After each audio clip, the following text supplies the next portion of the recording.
watching Business Access TV. Business Access TV.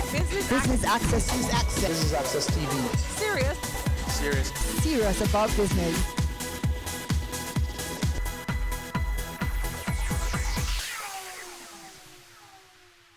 Crime, corruption, and criminal justice. AmCham, the American Chamber of Commerce, is shining a light on these topics here at the Jamaica Pegasus Hotel in a luncheon that's looking at how these affect Jamaica's trade and investment potential. I'm Elon Parkinson. Let's take a look at the highlights.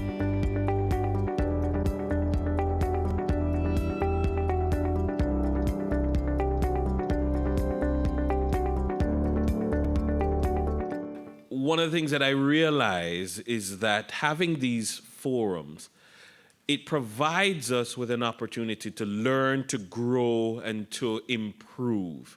And all members should give your organization a round of applause. Put your hands together for it. For weeks, I was talking about business unusual. For weeks, that was the last one on the economy that you guys had. And I was in cocktail conversation sounding smarter than I am just by virtue of having been in the room. I'd like to thank everyone for coming out today. I'm going to apologize for the National Security Minister, Dr. Horace Chang. He did intend to be here, but he was called at the last minute to Parliament. I believe he has a parliamentary committee that he must be at, so they've summoned him. The numbers are important in these committees to make quorum and to participate in discussions at Gordon House, so he won't be with us today. The DPP, the Director of Public Prosecutions, Paula Llewellyn, is here. Thank you very much for being here with us today, as is Dirk Harrison, the acting head of the Corruption Prosecution Division at the Integrity Commission. Always glad to have Professor Anthony Clayton, a respected criminologist, here with us today. Jason Fraser is the country rep of the USAID. Thank you very much, and looking forward to hearing their presentations later today. At this time, I'm going to invite Alison Peart, the president of AmCham of Jamaica, to give the official welcome. Good afternoon, everybody. You know, we look so officious and so quiet. It's very, very important business, but I'm hoping today you're going to learn a lot more. You're going to leave here understanding more about some of the issues and, more importantly, with some solutions. Because it's one thing to speak about our issues, but if we don't find a solution, we're just a talk shop. And I love Nationwide on the radio, but we don't just want to talk. We want to come up with some solutions. So as the president of the American Chamber of Commerce in Jamaica, we thought it very important. We talk about how wonderful the economy was. Our last session was business unusual. But if we have crime issues, if people Jamaicans don't feel comfortable going about their daily lives, if our foreign investors don't feel comfortable, if our children, who are our future, have issues, where are we as a nation? So we thought it very important to bring together a panel that would engage in the dialogue about crime, corruption, criminal justice. How does it affect our trade and investment? Because it makes no sense to talk about our GDP growing or our debt to GDP if we're dying. It makes no sense if our future is tied to crime. So this dialogue is very, very, very, very important, and I am very happy you're here with us. Okay, the question today is how much crime and corruption and a dysfunctional justice system are actually inhibiting the development of Jamaica and inward investment. Because we don't just have one problem, we have quite a complex array of problems. And it's quite hard to know how much we should attribute to any one of these and how much any one of these is contributing to what has historically been a very low rate of growth and significant difficulties in attracting inward investment and retaining domestic capital and retaining human capital. These are the headline ones. We have one of the highest rates of violence in the world. We have a large number, a significant number of gangs. About 80% of our homicide are gang-related. The rest are primarily domestic violence. So the fact that we have a large number of gangs is clearly a major factor in maintaining one of the world's highest levels of homicide. There are fundamental challenges still in our system of governance. As I'll be going on to say in a few minutes, we have people in public life who help to create this problem with gangs and high levels of violence, and that link has never been yet severed, and that is still a challenge that we have yet to face. What, of course, that does is it undermines the moral authority of government. If you have a situation where all the bad guys are out there and everybody in government is honest and competent, it's not really very difficult to deal with the problems of crime. The problem is when the boundaries between the two are blurred, and when you have criminals who are getting high-level political protection. At that point, it's much, much harder to deal with the issues. Of course, what that feeds is a culture of cynicism, low trust, and that has a great deal to do with sustaining a high level of violence. In any country where you see that people do not trust the police and do not trust the justice system, they're much more likely to have recourse to violence to solve their issues and disputes. So it's partly reflecting the fact that we've still got deep weaknesses in our system of governance. But let's put this in a little context. There's only one demographic for whom violence is the leading cause of premature morbidity, which is young males, late teens, early 20s. For every other demographic, it's actually cheeseburgers that are more likely to kill you. We've got issues with, like every other country, with steeply rising rates of non-communicable diseases. And we can't also forget the fact that we have perennial challenges with energy security, increasingly with water security, which is related, because years ago we made the decision that everybody must be on a piped water supply, which means that we're now committed to a program of pumping water up hillsides, which means that if our energy system goes down, our water system goes down too. In hindsight, perhaps that wasn't a very good decision. So we've got issues with energy, water security, and more generally food and access to resources. We live in a seismically active part of the world. We live in the hurricane belt. There's challenges with emerging exotic diseases, and of course we've got a background issue really serious now, as people have started to realize with climate change.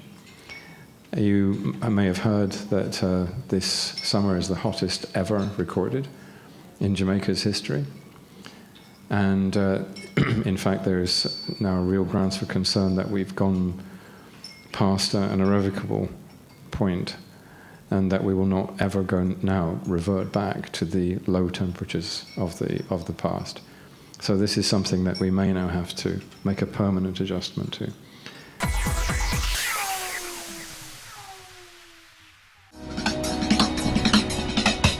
Cameo brings the creative industries to life, delighting creatives in different fields each week.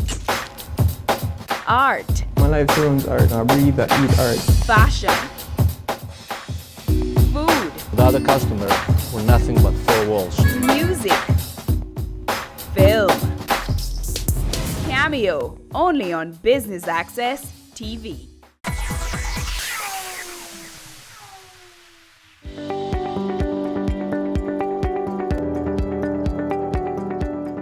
One of our highest priorities of the U.S. government in Jamaica is to work with our counterparts to interdict Jamaican and Caribbean-based transnational criminal activity,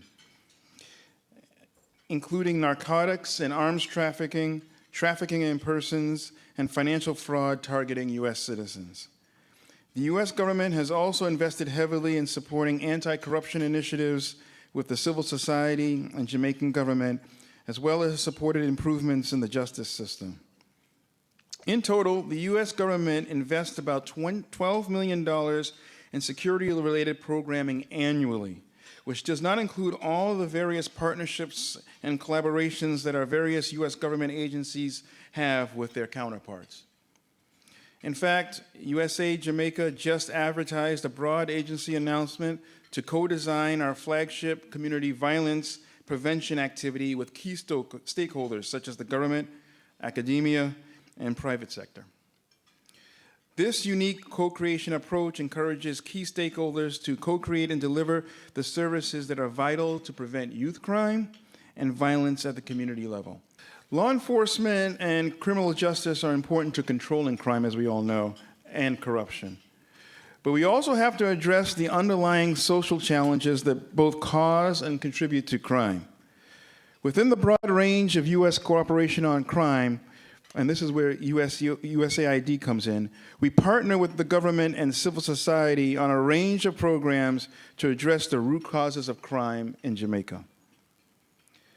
So in the area of community safety and security, and building upon past successes with community-based policing, USAID focuses on the strengthening of community-based and civil society organizations, the promotion of community-driven activities, the development of long-term champions of a culture of lawfulness, and the enhancement of ministries, departments, and agencies of the state to be more community-oriented institutions.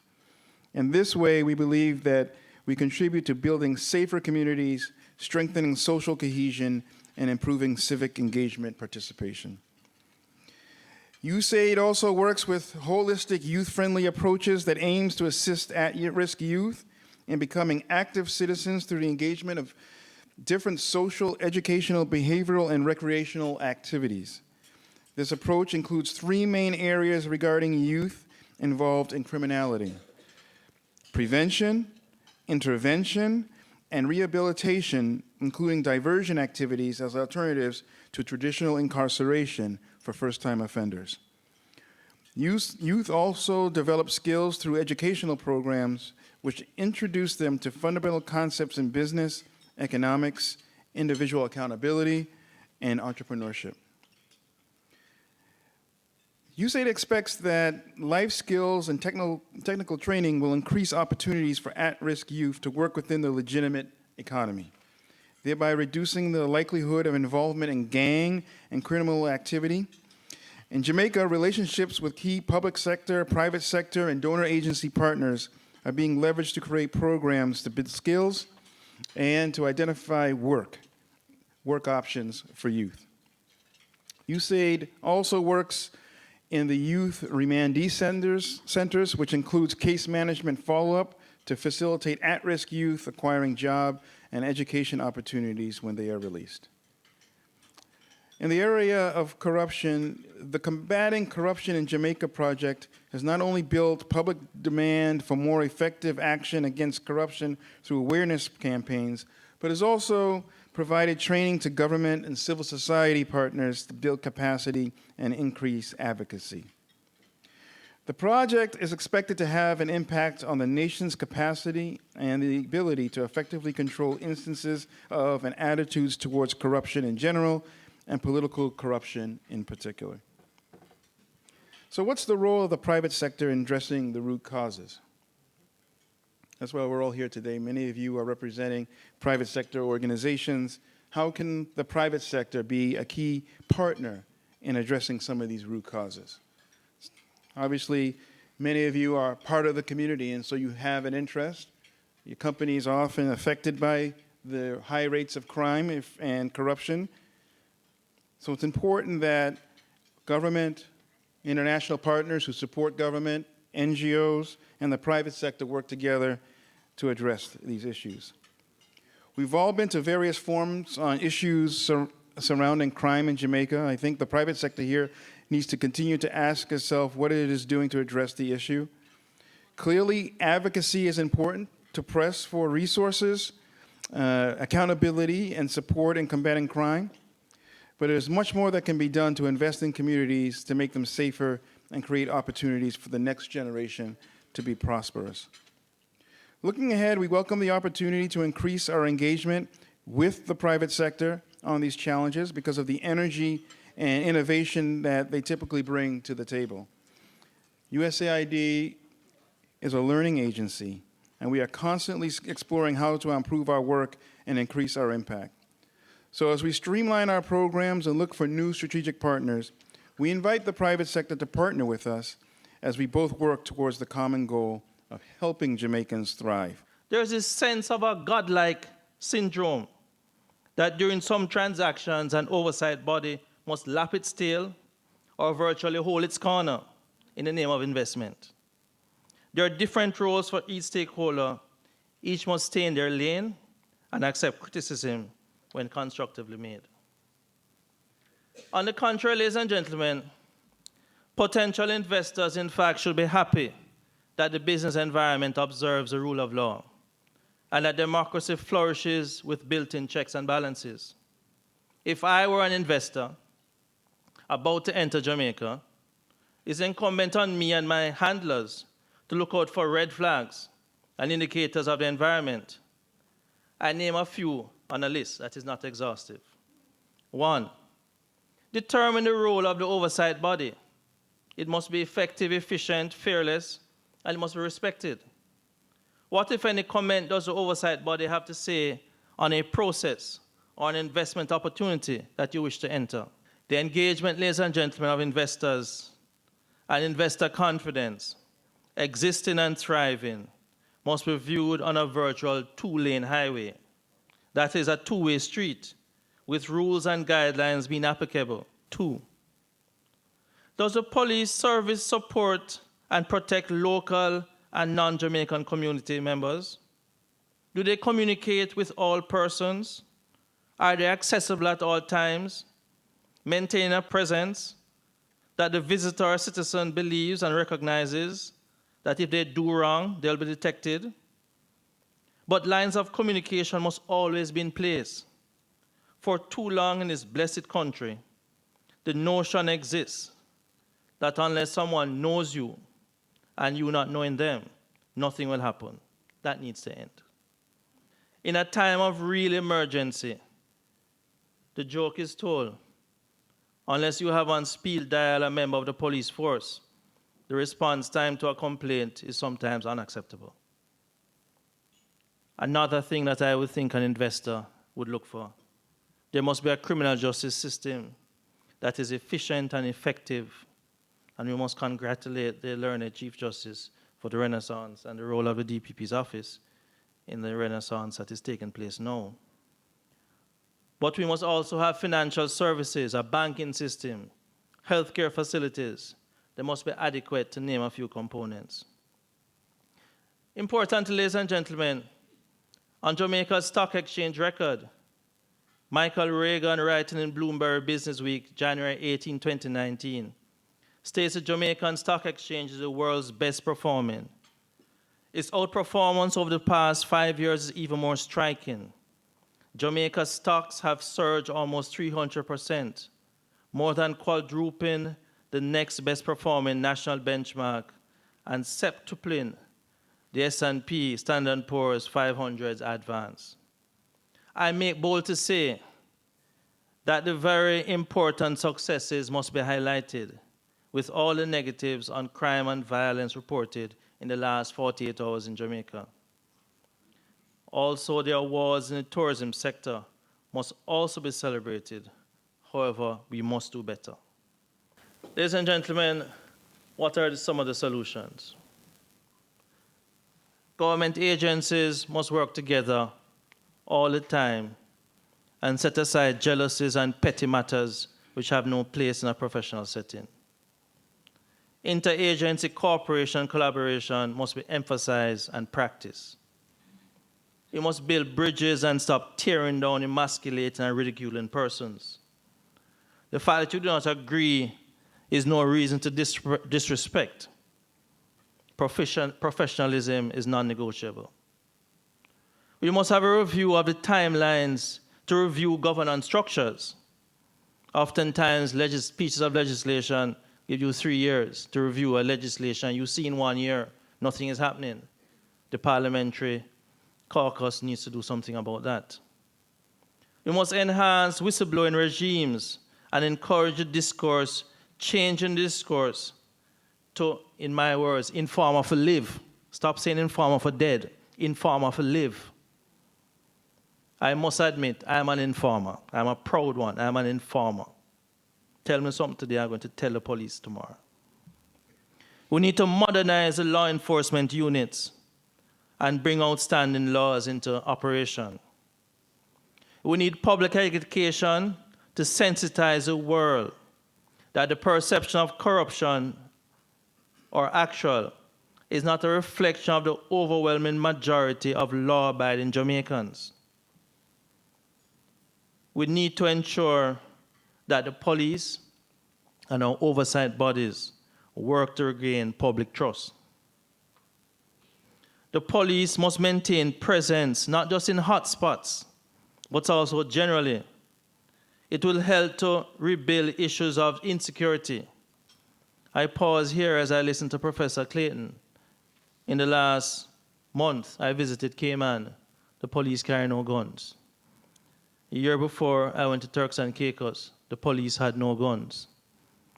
I visited Grenada a few times. The police had no guns. They have their problems, but I felt safe. I am walking in this, my beloved country, and we're turning and looking behind us every minute. But our Caribbean neighbors, and Professor Clayton showed us the figures, I feel safe. We need to look at that.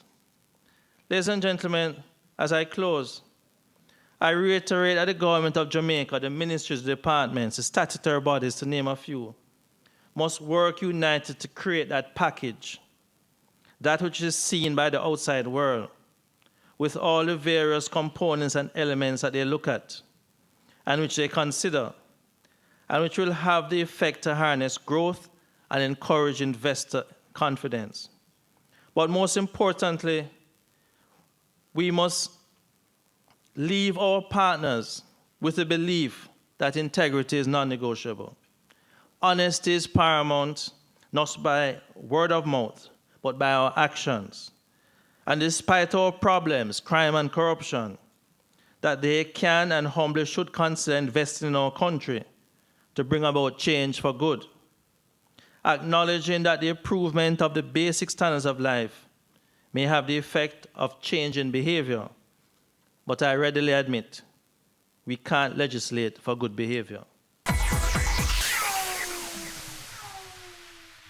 Ready for cable for as little as $100? Ready for no monthly cable bill? Ready for 10 TV channels absolutely free? Then pick up our Ready TV box at authorized stores for $4,500. Hook it up to your TV set, then top it up with Ready Credit for 1, 7, or 30 days. Buy now and get $1,000 free Ready Credit and start watching your favorite shows. Pick it up, hook it up, top it up. Ready TV. Prepaid cable TV when you're ready. Now serving Kingston and St. Catherine. Limited time offer while stocks last. Conditions apply.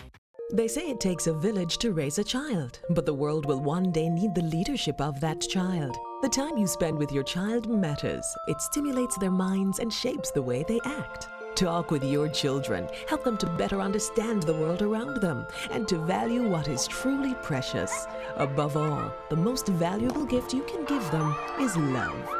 Play, talk, teach, love. Take the time. It makes all the difference. A message from the Parenting Helpline and Ad Council Jamaica.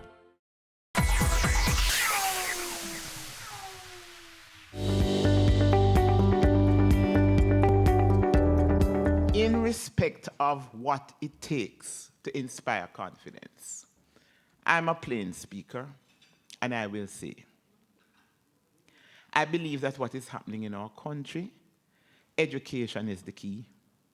I believe that a lot of our children, some of those who come from environments where they are victims of poor and dysfunctional parenting, we need to reintroduce civics in all its forms back within the schools, from the time of the basic school, because there are a lot of our children. People complain that, okay, are the schools not doing enough? But they may go to school, the teachers try their best, and they go back into an environment that is like a black hole of nothingness, because there's no value system, no values, positive values and attitudes.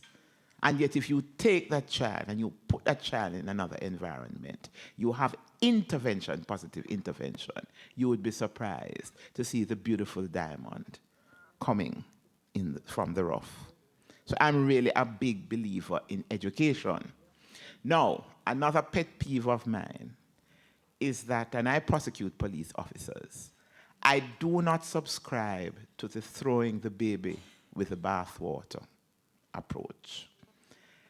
Everybody knows their functions best. But I am not a public official who believes, unless it is necessary in the interests of justice, to make gratuitous comments in terms of seeking to tear down my colleagues anywhere. And I am not into using speculation to put out there to join the call for crucify him, crucify her in the public domain, where you have the court of public opinion demanding, just like the little old ladies who were knitting at the time in The Tale of Two Cities and saying for the noblemen, chop off their heads. I am not into that. At the Director of Public Prosecution's office, we deal with two things: the law and evidence. Personal emotion, personalities, we are not into it. So even if the court of public opinion or any other opinion would like to see the guillotined head of an individual on a platter, if there is no evidence to prosecute, to mount a viable prosecution, then as a matter of law, we have to say so. And I will say, and it's the first time I'm saying it publicly, first time, and I say it with the greatest of respect, that this is why on occasion, when I've been asked privately, I have registered privately a concern when you have no firewall between agencies that both investigate and prosecute. Because if you are not careful, you run away in the court of public opinion, and the court of law has to catch up. And by the time it gets to court, after a lot of reputational damage has been done, when you look at it and the defense counsel gets up and says, they are putting the prosecution in limine to prove what is there, the judge asks. And when you pare away what is there, there's nothing there as a matter of law. So sometimes in the court of public opinion, the members of the public would want to see one thing, but both the police and I know that in the court of law, it's either you have to have cogent, credible, reliable, admissible evidence. If you don't have it, then no matter how egregious the conduct of an individual is, then you don't have a case. Then you have to look at the second layer in terms of governance and accountability. And this is where public opinion, civil society can force the government of the day to make sure that all the particular oversight agencies, that they have teeth, that they are well structured, and that the will, the political will is there to make sure that the teeth are not rickety in the oversight agencies, but they can stand up. In other words, if you put a piece of cane in the mouth of the teeth of that oversight agency, the teeth won't come out. It is the cane that will suffer damage.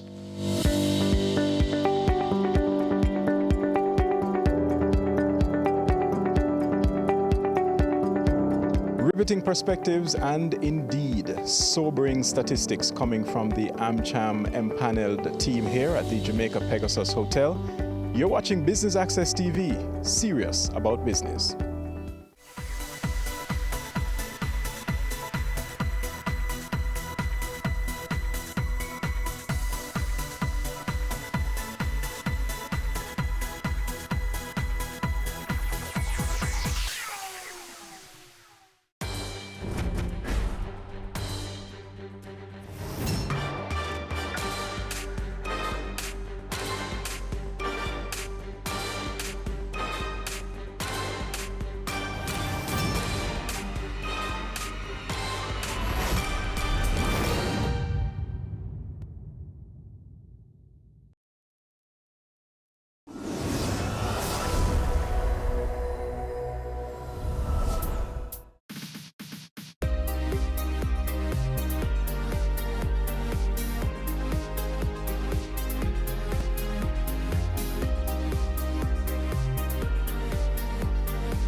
Hello there. Thanks for stopping by for your favorite Friday TV program, Jamaica Magazine.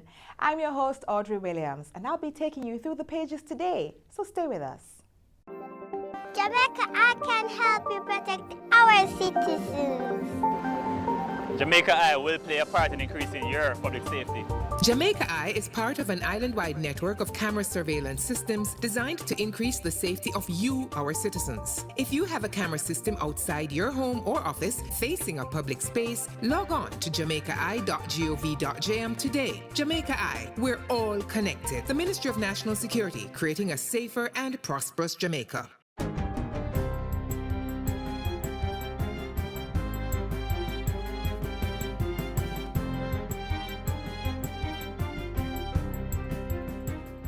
Good day, I'm Stephen McHugh, and this is your JIS News for Friday, August 9. Construction has started on 623 housing units at Shooters Hill in St. Catherine.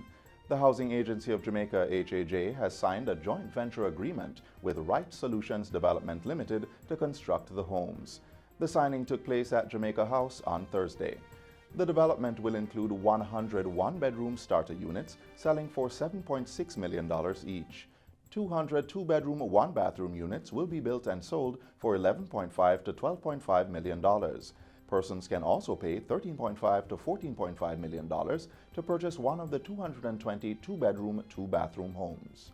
And 103 split-level units accommodating 3 bedrooms will go for $17.5 million each.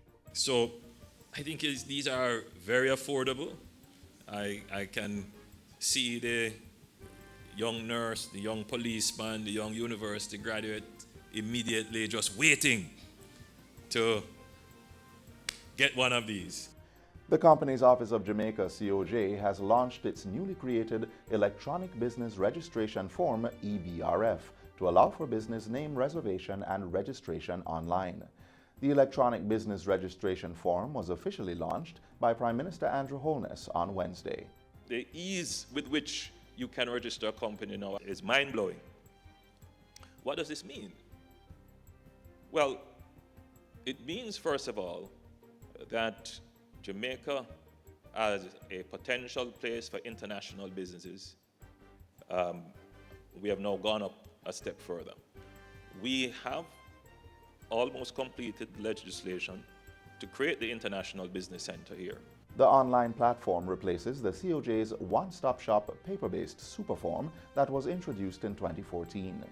It will facilitate 24-hour business registrations at the agency's website, orcjamaica.com, from any location globally. It was developed through the collaborative effort of the Cabinet Office and Public Sector Transformation Unit with funding support from the Inter-American Development Bank, IDB. 147 men and women have been added to the Jamaica Constabulary Force, JCF, following a graduation ceremony at the Harman Barracks campus on Wednesday. National Security Minister Dr. Horace Chang encouraged the members of graduating Batch 120 to stand firm in defense of what is good and right. Your successful completion of the training at the National Police College is a true reflection of your sense of purpose, strength of character, and unwavering dedication to Jamaica. The Security Minister meanwhile revealed that a new selection process was being looked at to attract officers with specialized skill sets in areas such as cybersecurity and electronics. This is being spearheaded by Police Commissioner Major General Anthony Anderson under a review of the human resource requirements of the force. Dr. Chang says the objective is to identify the quantity and quality of officers needed and to transform the culture and philosophy of the JCF. We will need some 4,000 territorial personnel and additional personnel for the non-geographical formation. The goal is certain to train very soon approximately at least 1,600 recruits on an annualized basis, so that we can attract more young men and young women of their character to ensure Jamaica will have a strong, capable police force. Minister Chang says the recruitment is expected to increase the officer corps from 3 to 7% of the force. The National Works Agency, NWA, is in the process of replacing the Paradise Bridge in Westmoreland through a $48 million contract. The original structure was officially closed in October 2018 as it was deemed unsafe for vehicular access. The existing century-old arch bridge is being demolished to facilitate the new structure, which will be equipped with retaining walls and sidewalks to improve pedestrian safety. The approach roads will also be reinstated with asphaltic concrete overlay. Community Relations Officer for the NWA's Western Region, Janelle Ricketts, says the agency is now in the preliminary stages of work to construct a reinforced single-cell concrete box culvert at the location. As a result, motorists traveling along the Ferris Cross to Dunbar's River Roadway in Westmoreland have now been detoured onto a temporary roadway. Ms. Ricketts says the detour was constructed to allow commuters to remain on the existing route for the duration of the 6-month contract. The temporary roadway is, however, restricted to use by only small vehicles, as it is not able to accommodate large units. Operators of trucks, trailers, and other large vehicles should instead use the alternative routes through Petersfield or Sweet River. And finally, the Kingston Public Hospital KPH has benefited from a donation of bed linen from the Chinese Benevolent Association CBA. The association's president, Robert Hugh, handed over 580 pieces of sheets and pillowcases to Health and Wellness Minister Dr. Christopher Tufton and executive members of the KPH recently. It represents a third of a $1 million donation of sheets and pillowcases the CBA is making to hospitals. KPH's Chief Executive Officer, Colleen Wright, says the donation means the hospital will be able to manage its budget for purchasing and cleaning bed linen in a better way. And that's it for JIS News Today. I'm Stephen McHugh. Thanks for watching.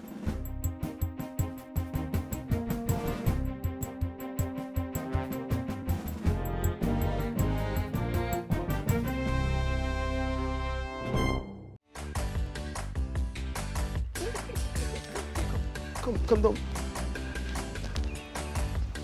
Well, this is a real business? I should think so. You don't see them dressed nice. How could be well-dressed criminals? Let me see, because you can check for a registered business on COJ website. You know that, right? We can check online? Yeah, man, things up now. You can check for a registered business on the Companies Office of Jamaica website. So many know things. Yes. Transformation is happening across the public sector. Many services are now available online. We are building a better public service for all. Brought to you by the Transformation Implementation Unit. So many wish they could visit our shores. We live where they vacation. Brand Jamaica beckons all from the four corners of the earth. Well, as a Jamaican, I have great pride in selling it. Your pride that you sell Jamaica with is something that it rolls off. Jamaica has so much to offer, and every time I have the privilege of bringing an executive down to Jamaica, an executive from an airline or a tour operator or a travel agency, and you take them across the country, the pride that they said, wow, I can't imagine, especially when it's their first time. Wow, I love this. Build it. Cherish it. Our wealth is Brand Jamaica. During her recent sectoral presentation in Parliament, Minister of Culture, Gender, Entertainment and Sport, Olivia Grange, revealed government's plans to further develop the sectors under her portfolio. Here's a recap of what's started and still in store for this year.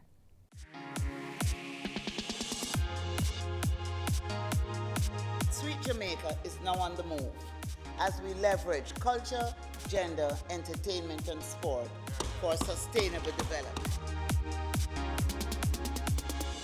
In order to ensure that our local athletes have access to world-class training facilities, 2 of the country's major sporting complexes will be renovated, the Trelawney and National Stadiums.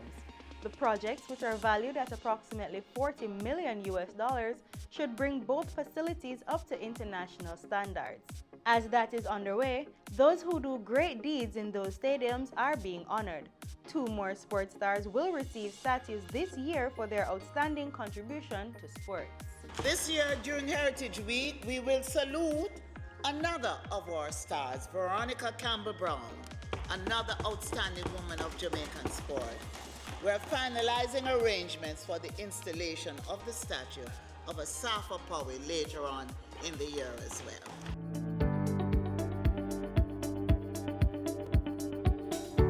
Advancing the cultural sector is of utmost importance to the government, which is why the National Cultural and Creative Industries Council has been established. The council, which resides in my ministry, is now poised to take on the collation of data on the industry. This is essential for decision making. We have been speaking about the paucity and inaccuracy of data for a very long time, and so we are ensuring that this is done. The council will be charged with establishing a digital distribution and promotion platform for Jamaican music, video, and fashion, as well as a Kingston Creative Media Village, Creative Skills Council, a culture and creative industries fund for Jamaica. You're just walking up and down like my auntie Rachel said. Keep by your mouth, the girl tree. You make your fool so Liza, pride out yourself. To celebrate the anniversary of her 100th birthday, 100 days of island-wide celebrations have been announced for Jamaican cultural icon Louise Bennett Coverley. Miss Lou will be celebrated as a social commentator, poet and advocate, and in particular as chief exponent and proponent of the Jamaican language.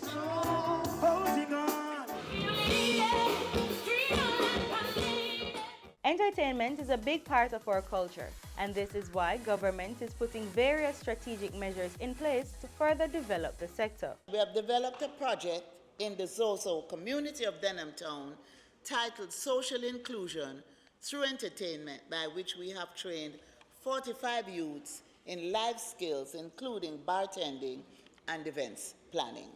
Furthermore, 3 new entertainment districts have been declared by government in Portmore. These are Waves Beach, Fort Clarence, and Helshaw. The zones are areas in which any legal entertainment and sports activity can be staged any time of day or night unhindered, as long as the organizers are mindful of the historical value of such sites. The ministry with responsibility for gender affairs is also moving expeditiously to put the sexual harassment legislation in place. The bill outlines the types of conduct that constitute sexual harassment and prohibits certain related conduct. But that's not all.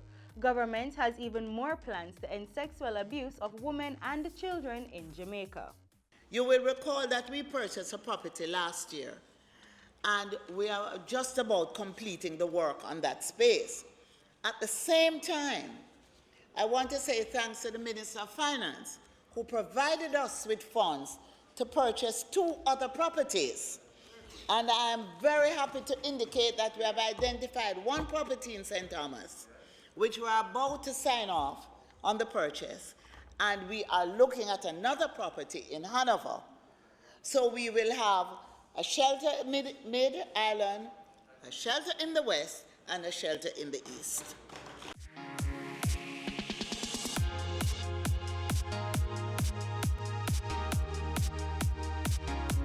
So, Mr. Speaker, my ministry is committed to lead this unified and unifying cultural force in shaping our global destiny as a nation of power and global achievement. In all this, we are guided by the words of Marcus Garvey. God and nature first made us what we are. And then out of our own creative genius, we make ourselves what we want to be.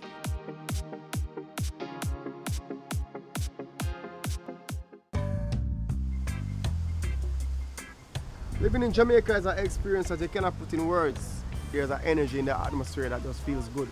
There's so many aspects of Jamaica that I think makes it second to none. The best food, the best music, the best people. We can go on and on about the good things about living in Jamaica. There's a parish in Jamaica called Portland. I think that's one of my favorite places to be. It's one of the most nature-oriented parishes, and I love the nightlife in Kingston. Once you come here and you get that connection with the people, that connection with the food and the music and just the lifestyle is something that you'll always remember. People should visit Jamaica because I'm sure 100% that it is the place to be on planet Earth. You need to come here and you'll get an experience that you will never forget.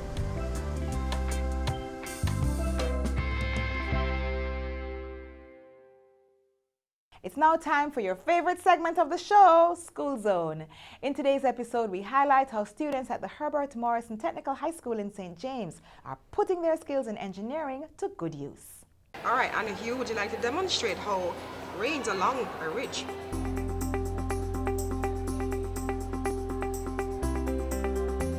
Excellent job, Anna Hugh. This is the augmented reality sandbox created by the engineering club at the Herbert Morrison Technical High School. This is one of the 5 projects that will be shown in today's episode of School Zone. Stay tuned after the break for more. School Zone, School Zone, School Zone, School Zone, School Zone,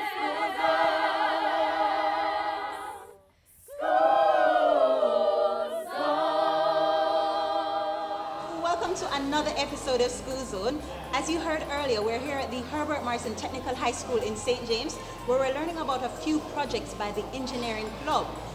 First up on the program is the AR Sandbox. And joining me is the geography teacher here, Mrs. Kincoke, who will be telling us more about this. The AR Sandbox is actually a technological tool that casts or projects virtual reality onto sand. So it is actually a simulation of topographical features that you can actually manipulate as you move the sand. It is one of the most student-centered tools we have at Herbert Morrison. Students can actually interact and move the sand, and at the same time they can learn and have fun. Before we get to the actual secret of how it operates, there are some things that I would like to show you in terms of how the tool is used. We usually have flat maps that we use. We call them ordnance survey maps. Those maps are two-dimensional, and students have limitations where those maps are concerned. Where the AR Sandbox is concerned, students can actually interact with the box and create the features that they would normally see on a two-dimensional map. That excites them, and that also enhances and complements the geography as a learning tool. Really, it's really simple. It's only 3 main pieces of equipment. An infrared camera that we call the eyes, a projector, and a computer that compiles the information. So the camera judges the depth, which sends that information back to the computer. The computer processes this and sends it back to the projector, which shows you what you see here. And seeing as we use the computer, we can put different functions on. So different keys have different functions. For instance, the 1 key would introduce more liquid to the environment, while the 6 key would change the type of liquid. So we can change it from water to lava to green moss to snow, back to water.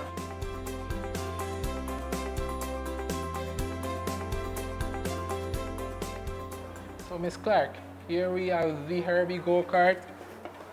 It was a project that was started a couple of years back by other students of the engineering club, but wasn't finished because of financial strains that they had.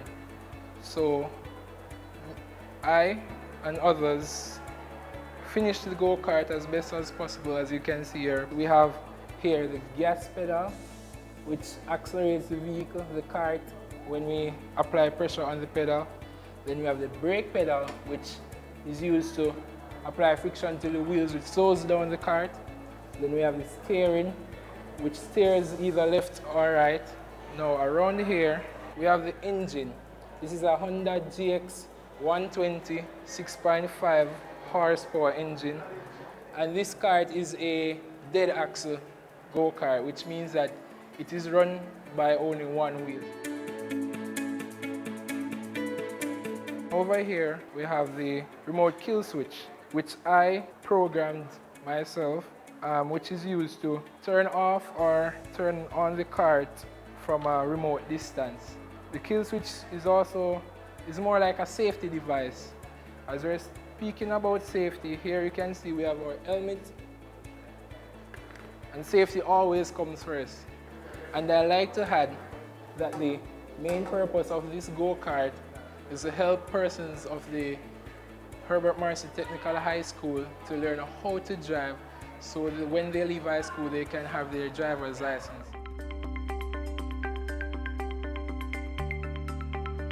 Mr. Cook? I'm Ms. Clark. Thank you for having me. My ma'am. All right, so we're now at the buzzer system. And Mr. Cook, the president of the engineering club and teacher here, will be telling us more about this. This buzzer circuit here is no necessarily special buzzer circuit, but it has an additional feature. It has a referee here, basically, which basically indicates who buzzed first. So if Team Red buzzed first, that signal is sent to this circuit board, which turns on the red light. When the red light is turned on, it prevents the blue light to turn on, whether or not the blue team is pressing. So, Ms. Clark, we're going to give you a practical demonstration of how these circuit boards work. Team Blue, ready? Yes, sir. Team Red, ready? Yes, sir. Listen for me carefully. What is the capital of St. James? Obviously. Team Blue is up first. Team Blue. Yes, sir. Montego Bay. Montego Bay, York, Montego Bay is correct. We decided that we wanted to make a board, and make a board that is futuristic, an upgrade from what we had before. We also made it on a next basis. As a teacher, I wanted to have students to do activities, creative activities, because there are times when the activities is boring in their view. So I wanted students to get a feel of what it's like to be on School Challenge Quiz in my class without being on School Challenge Quiz.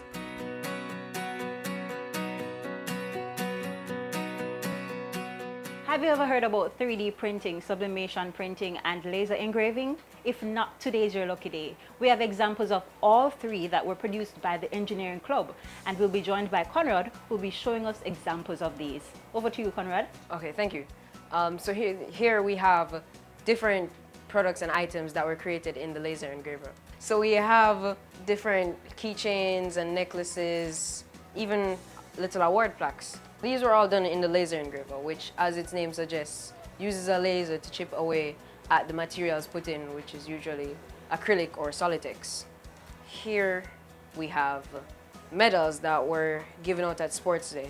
These were put into the heat press, which is a sublimation machine, and it basically transfers the gas to a solid, which is displayed in the center. Here we have one of my favorite things, the edgelit lamp.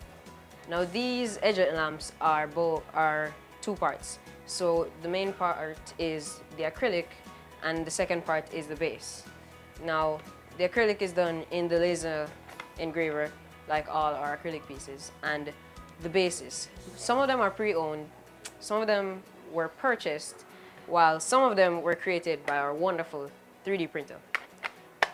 Now this 3D printer can do a marvel of things. It can create little keychains and trinkets, it can create full-blown machine parts, and it can even create functioning toy vehicles.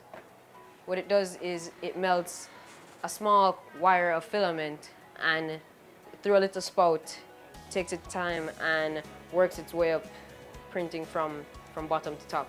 I'd like to add that these pins and keychains and trinkets that we make, we don't just keep them for ourselves, obviously. We sell them to the school at a discounted cost, and we sell them to other schools and institutions at lower costs. Thanks again, Conrad. So we only have one more interesting project for you, and that's the virtual tour of the Herbert Marson Technical High School. And our friend here, Anthony, will be taking you through that tour. Today we are showing an interactive simulation of the school. It incorporates different things from different members of the engineering club. Today we have Kobe Jordan. He's our 3D modeler. He designs our characters. What he has here is the principal he's working on, the principal of our school, Mr. Adams. All right, we also have Marcus Cohen. He works on the full model of the school, all the details of the school.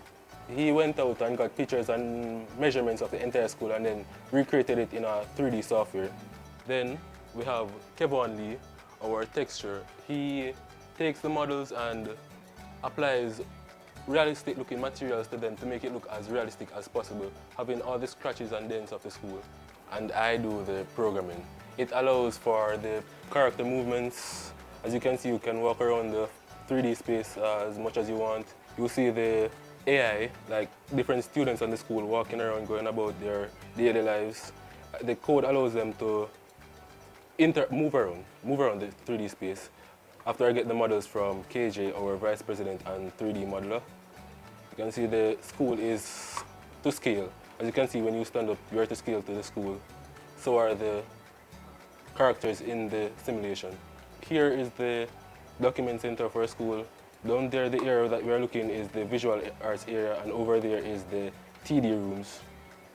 So you can see it's a fairly accurate model of the school. Boy, it's so sad that we have to close the program for today, but I know you will all agree with me that we had a fulsome time here at Herbert Marson Technical High School. But just before we close the program, we have a quick question we want to ask the president and founder of the 3-year engineering club. Why all of this? I've never seen anything like this. They're cut above the rest. Why? As a teacher of electrical technology, I have seen a lot of talent in my years of teaching. I just think that it is my duty to help bring forth that talent. Thank you so much, Mr. Cook, and all the best. I have great expectations for the club. And that's it. To have your school featured in School Zone, simply email me at sclark@gis.gov.jm. I'm looking forward to see your email. Until then, take care. School zone, school zone, school zone, school zone, school zone, school zone.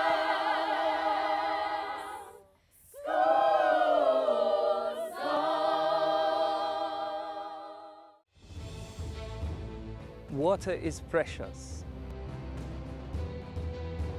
So we encourage everyone to practice the 4 R's of water conservation. Always remember to reduce your use of water wherever possible.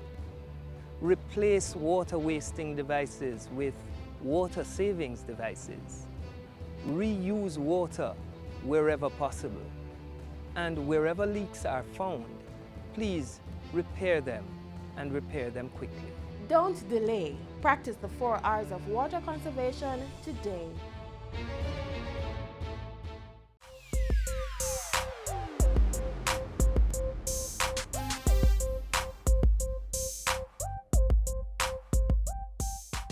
This is the final stop in today's magazine. Thanks for journeying with us. To watch today's program again, simply visit our website, jis.gov.jm. Don't forget that you're able to follow us on Twitter, Facebook, and Instagram. I'm Audrey. Have a great weekend.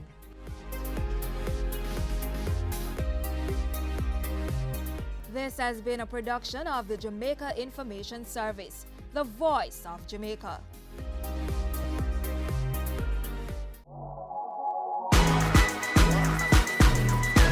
The Good Life, your trusted source for useful health and wellness information, lifestyle tips for the mind, body, and soul.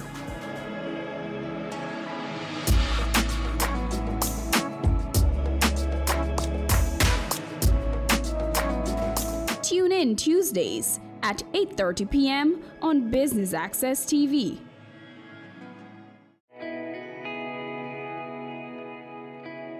Violence is bad.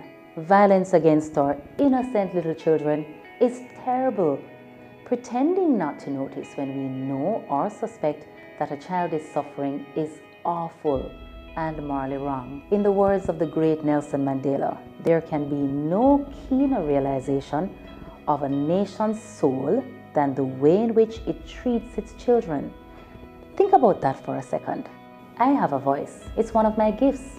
I intend to use it on behalf of our children. No more violence against our children. Make your move to stop violence against our children right now. No more. No more. No more. Your business matters. Business Access TV offers you the most innovative and effective advertising solution for your business, specializing in B2B sales, cost-effective solutions, the customers you want, the repetition you need. No matter the size and nature of your company, your business matters. Call us at 876-618-2870 or email us at sales@batvja.com. Business Access TV, serious about business.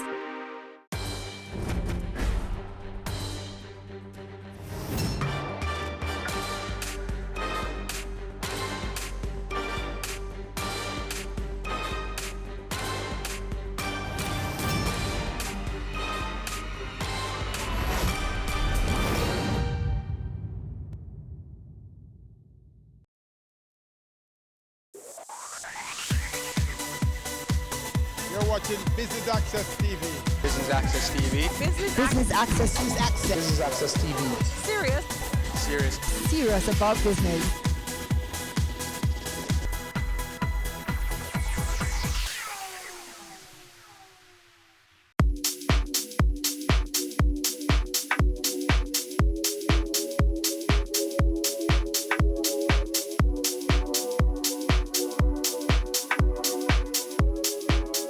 This is the 10th consecutive MSBM Roundtable, where we bring together international experts, senior leaders from the public and private sectors, and academia to discuss topical issues. And if you've been following the Roundtable, going back to 2010, you would have noted that the discussions from this forum have helped to strengthen the Caribbean economies in several ways. Today's theme, as your program shows, is Agile Leadership for Digital Transformation. And as usual, we have our own CEO chairing the function. So your chair for this morning's breakfast discussion is none other, I'm pleased to say, than Professor Dale Weber, no stranger at all to the majority of you in the room. The University of the West Indies is very pleased, very proud to have the Mona School of Business and Management as the heart of its operation within the Faculty of Social Sciences, where we do the business that allows us to practice what we teach. We train those who go out there to make a difference in the business sector. We train for all aspects. We train at the undergraduate and the graduate level. We're therefore very pleased that we have the opportunity to work with partners when we can have that opportunity, such as today. So the university is built on access, alignment, and agility as our three key focal points within our strategic plan. Access, in that we want to have more students accessing the UWI. We want to have more of the research of the UWI accessible to business. We can do that if we are in the right connection. Enter the second A, alignment. And that is why we're here today. Under alignment, the University of the West Indies would like to offer itself as that entity which will allow those public and private sector organizations who wish to have research drive their decision-making process. We would like to be the engine of that research. The Mona School of Business has created in this roundtable opportunity a key component in that alignment, where we would like to do research, but we would like to get the questions from you. So people think about the university and say, we're in an ivory tower. We're over there doing what we want to do. Well, we would like to do what you want us to do. We could have a lot of answers for a lot of questions, but if we ask ourselves the questions, where are we going? So we would like to ask you to provide those questions as partners so that we can provide the research to give you the answers. This roundtable opportunity allows us the key components of that discussion. Finally, under the AAA strategy is agility. Now, the University of the West Indies, we will confess that our wheels turn very slowly. Apart from in the Mona School of Business, where Dr. McBean will not allow us to stand still and keeps dragging us into the next generation. Well, under agility, we would like to do two main things. One, we want digital transformation of our institution, and that I think fits in today with today's discussion in terms of agility and digital transformation. And two, we want to be sure that we are bringing a financial positive to the UWI. Now, what better way to do that than to partner with those of you in public and private sector who are already making that digital transformation?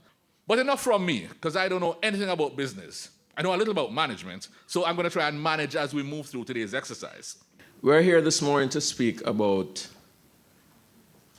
agile leadership for digital transformation.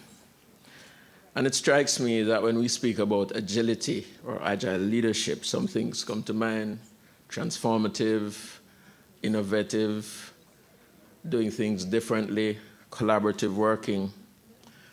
And it is a race that we always run. I've been at this digital transformation in various capacities since the early 90s, which is over 25 years now. And every time we think that we have succeeded, the game changes. So 10 years ago, there was nothing called social media marketing. But marketers that were trained 10, 15 years ago have to not just exist, but thrive in this new world of digital transformation. And there's more to come. We're in the age of machine learning, going to artificial intelligence. I was lucky enough to have started my research in artificial intelligence. I've maintained a more than passing interest. And it's just amazing what we thought we would do 20 years ago is far different from what we're actually doing and where we're going. And I'm sure Mirat will speak more to those sort of challenges. So what it means is that we can't stand still. But also we have to get the basics right, because digital transformation in and of itself is not a goal. The goal is, what do we want the society to look like, and how does digital transformation get us there? And it means we have to have a generation of leaders and students who will always be thinking along that path. We have lots of work to do.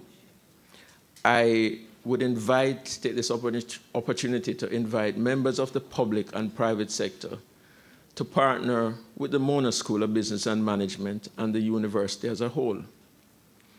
If all people trained at the university were to stop working for one day, whether directly or indirectly, the country would shut down. We have many CEOs that have passed through the MSBM. I think of Don Webby, for example, who comes to mind. And we are proud of what we have trained. I always make these points when I speak publicly now. While it's important that people are able to function in the workplace immediately when they leave, it's more important that they are able to learn in the workplace and adapt themselves. And that is why we try not to train technicians who are work-ready, because it's impossible to do that for the dozens of companies out there. But we promise you we will train people who should be able to adapt to your changing circumstances. And so we invite you to partner with us as we go through these and other initiatives. Our students need help, they need mentoring. The pool and the society is a lot different today. So if you can't contribute, as Mina goes on her much needed fundraising, contribute your time. Mentor a student. We would ask that you look at sponsoring a student, because if we're talking about digital transformation, it means we're in a knowledge economy. And if we're in a knowledge economy, we need people trained to function in that knowledge economy. So as I close, I welcome your support. The university is here to partner with you. Our sole reason is to take global knowledge and turn it into regional and local solutions for our markets. So we thank you for your support. I would like to add my welcome to you to this 10th anniversary, and I look forward to a really stimulating conference. Thank you.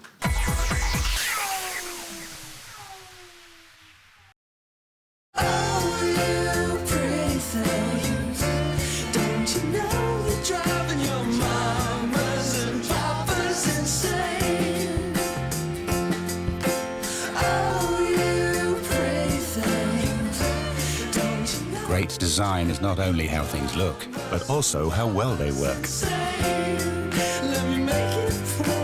The GLC, more than meets the eye. Have you seen it? It's BATV Live. Live streams of business news weekdays at 7:30 p.m. Stay on point Thursdays at 8 p.m. with our Business Current Affairs show, and Weekend Business Report Saturdays at 7:30 p.m. wherever you are. Log on to our Facebook page at Business Access TV or visit our website at batvja.com. Live and at your fingertips. Business Access TV. Serious about business. The Good Life, your trusted source for useful health and wellness information, lifestyle tips for the mind, body, and soul.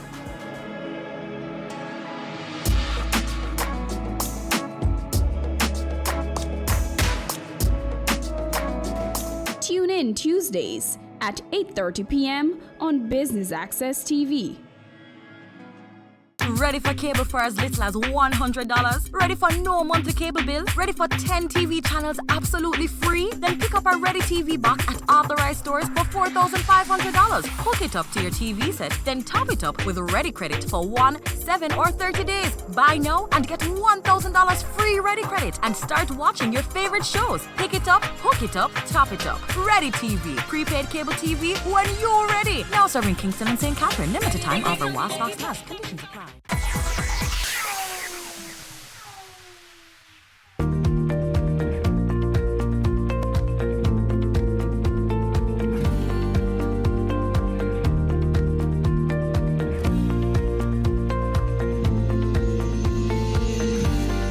Mr. Murat Bisak is responsible for overseeing and shaping the PMI long-term strategy. Is Chief Strategy and Growth Officer of the PMI, supporting the execution of the company's business objectives, increasing the footprint in high-growth markets, and advancing the PMI's capabilities in partnering with organizations in both public and private sectors. And that is why we've asked him to come today. We invite to bring us our keynote, Mr. Murat Bisak.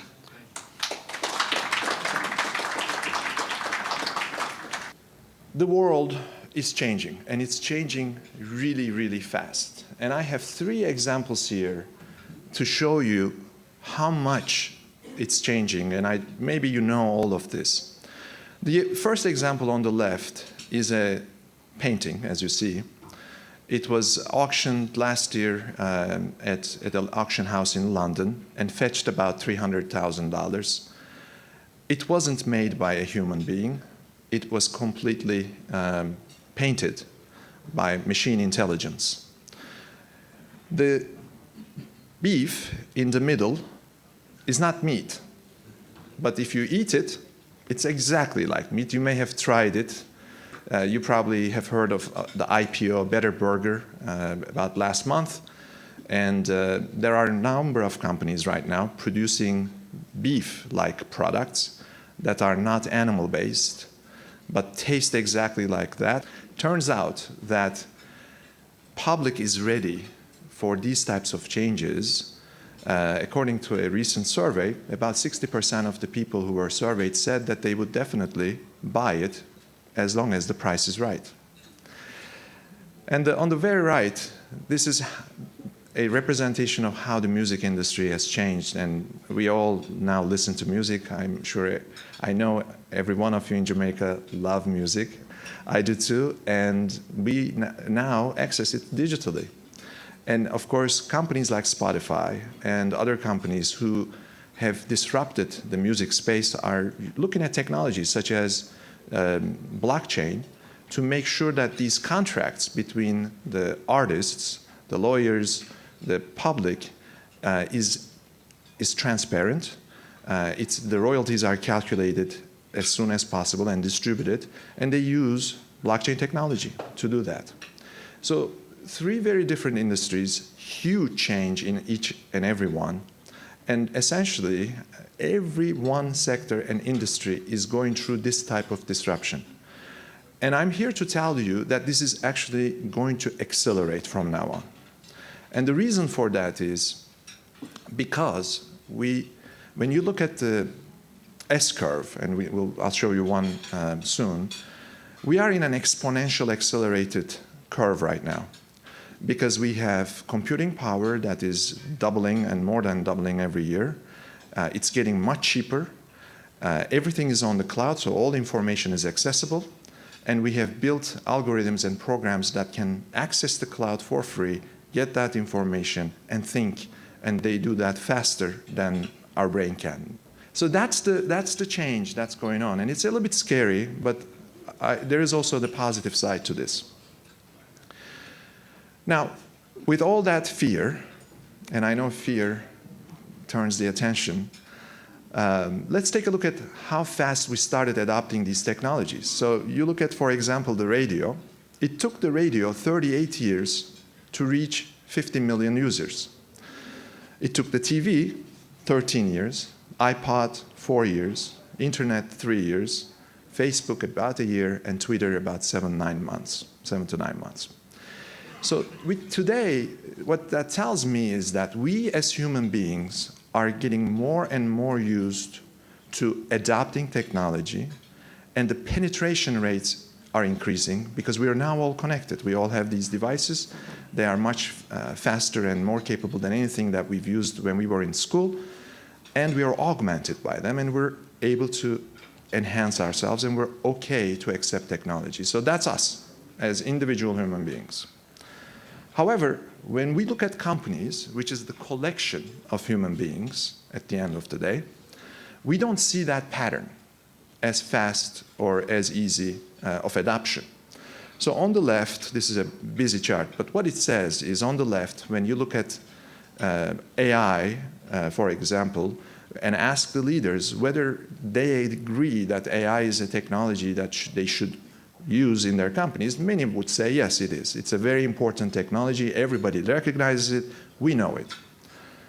On the right-hand side of the chart, you see the companies that actually have adopted it. And what it says is most companies actually have not adopted it and are not using it. So there's a huge gap between us as a consumer and us as an organization and our adoption rates. And there's a huge gap between knowing and doing. And that gap is what makes most of these transformations difficult to be successful. Now, the result. This is a S&P 500, actually S&P index.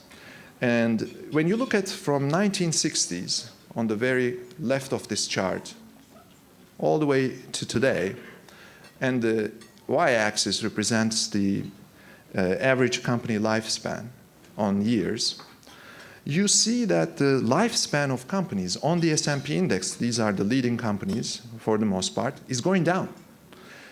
So this is the picture, right? This is what happens when technology is faster than the adoption rate of the companies, and we are going to see this accelerated because we are on an upward exponential curve. As a result, many companies, actually this is one of our surveys, 80% of companies have started or have done a digital transformation. It goes back to the 90s. Transformation is fundamentally about creating something that is really different than what you have today. It can't be incremental, it has to be really different. And when we look at the world, that's what we see. You look at, for example, Tesla, and compare Tesla's stock performance versus Ford. And you would see that their market capitalization is higher than Ford over the lifespan of a significant portion of Ford's existence. The reason is they both make cars, but Tesla doesn't make a car. Tesla makes software. Because if you have a Tesla, you actually are buying a product that updates itself overnight while you're sleeping, because the software update that gets released and downloaded to your car automatically improves the car. That's not a car the way we know a car. Cars used to be designed 5 years in advance, developed and packaged and put in the market. That was a car. It didn't update itself. Now this is another product. And the reason, the fundamental, I think, issue is that companies that are in industries, in those industries, are not those that come up with the innovation. And that's the disruption theory. And we're not going to go into that today. But unless the change is fundamentally different, it is not a transformation. So what is PMI? PMI is a very interesting organization. First of all, we are a not-for-profit organization. We are here to advance the thinking of our individuals who have an idea and you want to see a result. So 50 years ago, when PMI started, we were started by 5 individuals who said, we are doing all these projects and we need standard ways of working around these projects, so let's start an association. And if we're successful, we'll reach 1,000 people. That's how we started. Today, we reach 3 million people, 50 years later, and we're much more than projects, programs, portfolios, and I'll tell you a little bit more. And today, we're publishing thought leadership pieces around AI and the impact of AI on future of work, quotients that one could calculate. What is your technical quotient as an organization, as an individual? What are the capabilities you need to have, and so forth. And when we look at 3 years ago, what we had talked about, and today what we're doing is drastically different. So we are, as ourselves, in the middle of a major transformation. Now, I'm going to switch now and talk a little bit about the 7 tenets that I would like to share with you that I've learned from my personal experience as a management consultant and corporate leader, from the 3 years that I've spent at PMI doing our own transformation and going to the world and talking to leaders and identifying what they are doing that we can learn from, and then coming back to our organization and contributing to our IP. So 3 different perspectives summarized in 7 tenets. Number 1, a transformation needs a why. Without the why, it's impossible to connect to individuals who are going to make it happen.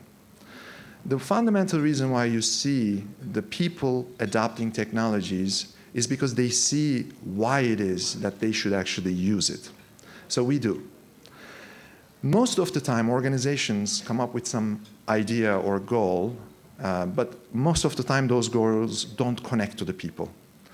And they are sometimes financial, sometimes maybe impossible to achieve, and the people in the ranks don't believe in it. And it's not something that they can resonate with, and they cannot identify with it, and they don't see the purpose.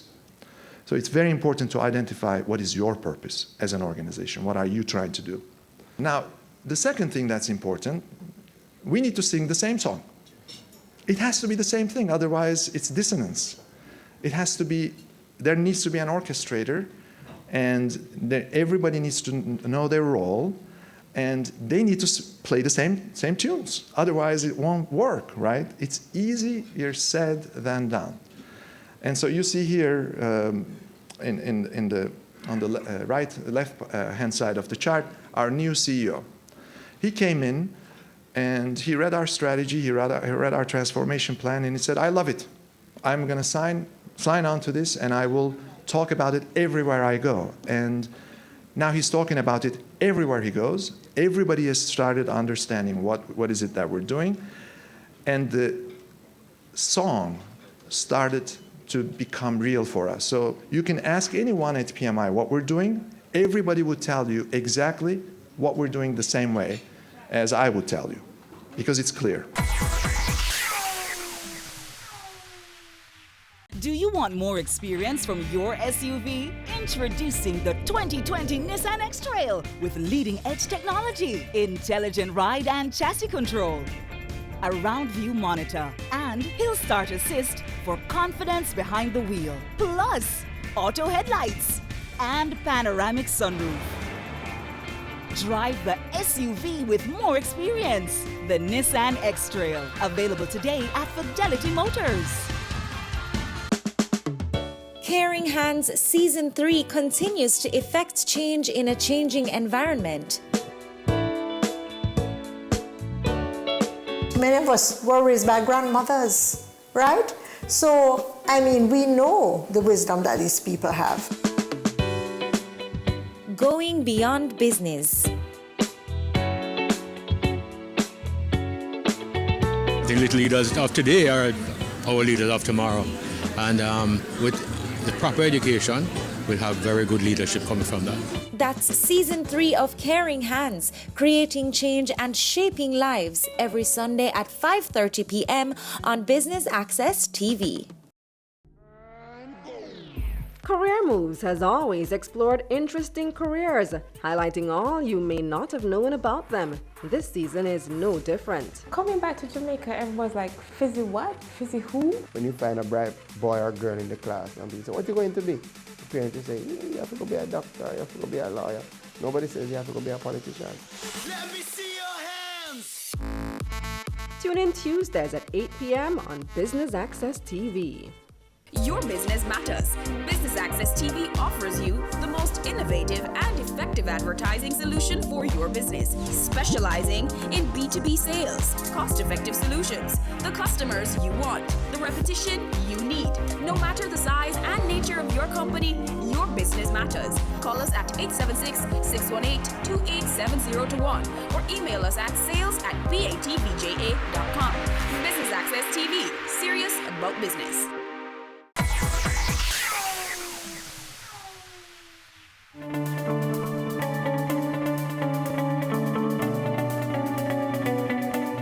Number 3 is engaging your own people. There are many, I used to be a consultant, and there are many consultants that are really great, but we can't rely on them to deliver the transformation because they go away.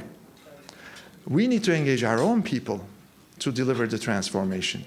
And to do that, the first pillars need to be there. So they need to have bought into the purpose, and they need to know the song that we're singing. Multiple things, right? So yes, purpose, yes, the song needs to be clear. But there's another thing that needs to be in there as well, which is empowerment and trust.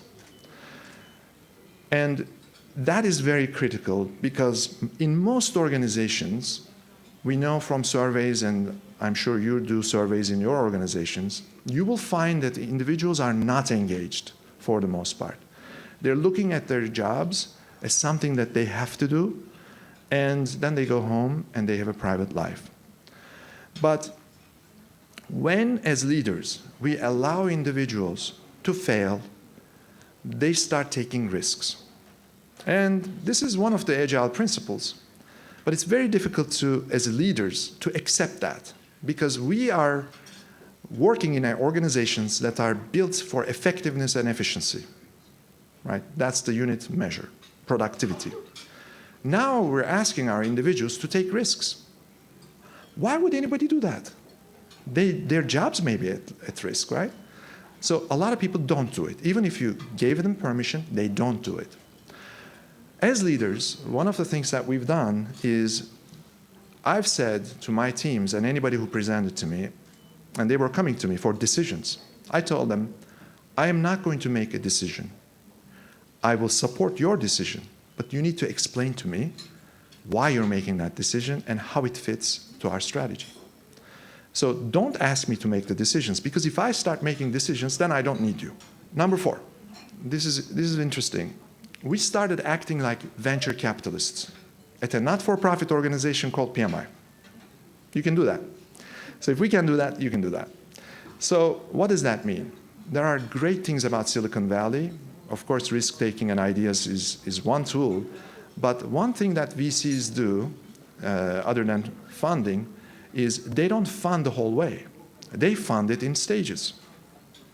So if somebody comes to us and says, I have this idea, and now we have an innovation, we're building PMI labs, we're making investments in startups and so forth, and all that happened over the last 9 months, we say, okay, pitch that idea to us and tell us, what are you going to deliver in 12 weeks? So we started thinking about 12-week increments. What is the customer going to see in 12 weeks with your idea? If you can provide a vision for that, we'll fund you for 12 weeks. And then you come back. That's how we work. So a lot of our thinking historically, and you may think that project management is all about many, many months of planning, many, many months or years of implementation. We have changed that internal to PMI. Now it's all about, in our world, what do you deliver in 12 weeks to the customer?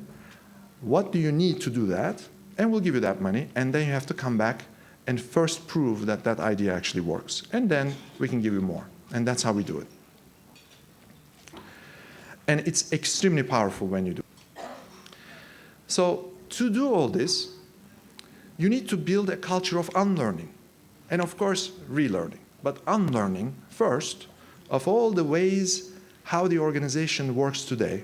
Because in every organization, there are many meetings with a lot of people in the room, and somebody will come up with an idea, and somebody will say, yes, but, and, or, well, we don't really do that here. Or we do it a little bit different here. You have to go talk to marketing.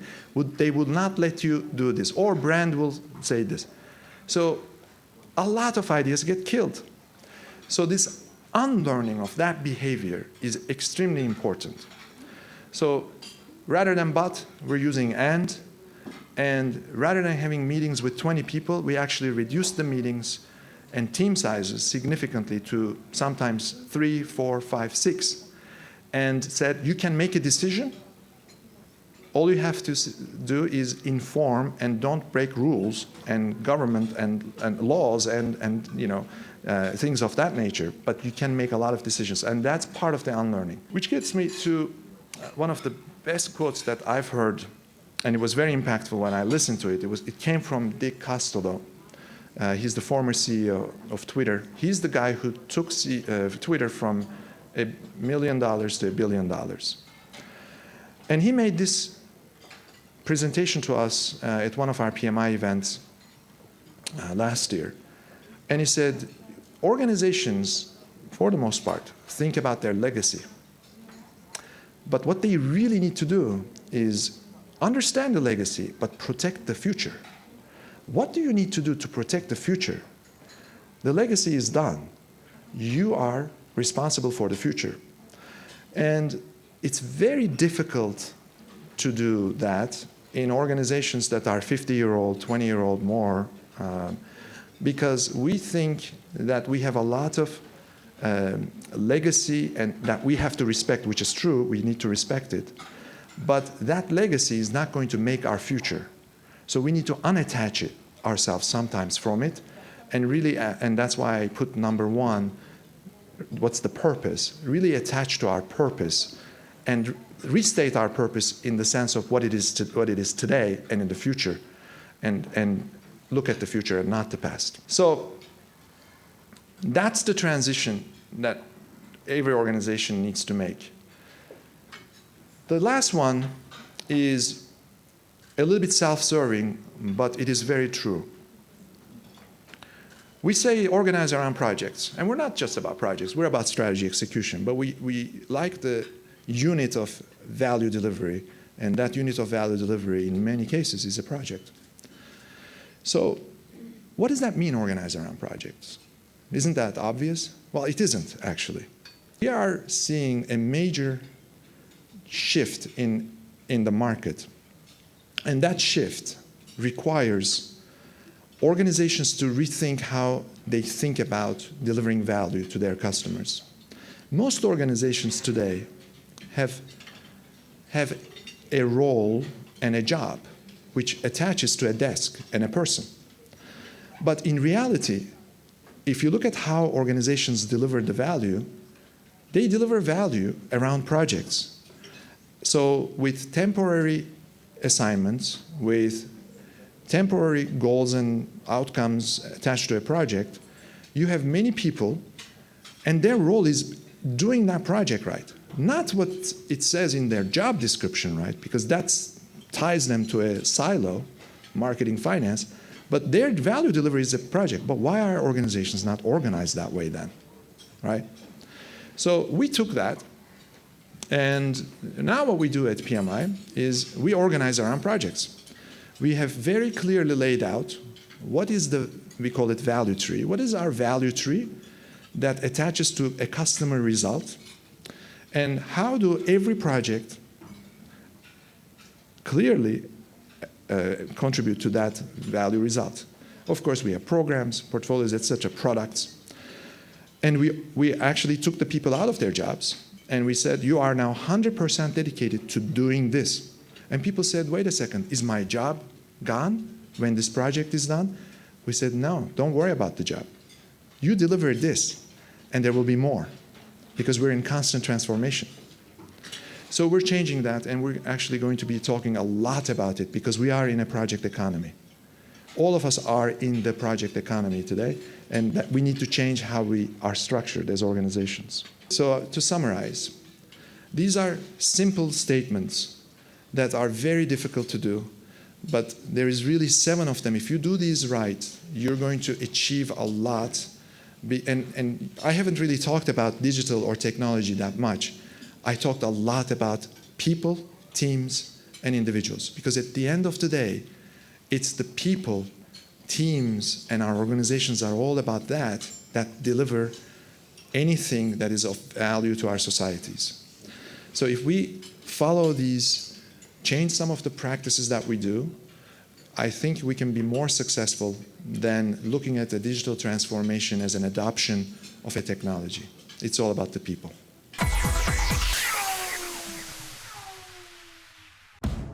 I'm 36. I'm a husband, a manager, and still very good looking.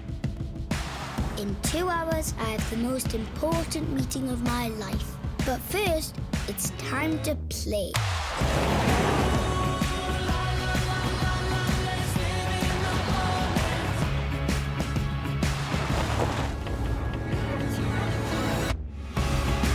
The new Suzuki Vitara.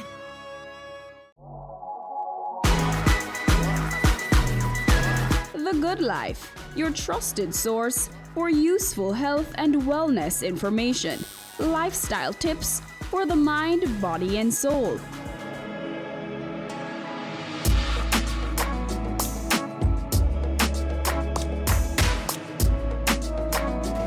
Tune in Tuesdays at 8:30 p.m. on Business Access TV.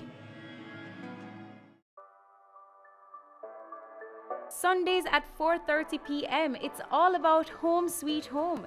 Get your half-hour dose of the business of real estate, from laws and concepts to reality, building, buying, or renting.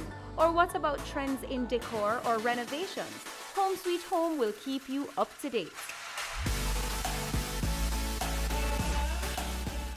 It's season 12, and Wealth Magazine Business Access is here to keep you business savvy. With an impressive mix of some of Jamaica's most inspiring business moguls, we continue to keep Jamaica informed, empowered, and ready to dominate. Tune in Sundays at 5 p.m. only on BATV. You're watching Business Access. Business Access. Business Access. Business Access TV. Serious about business.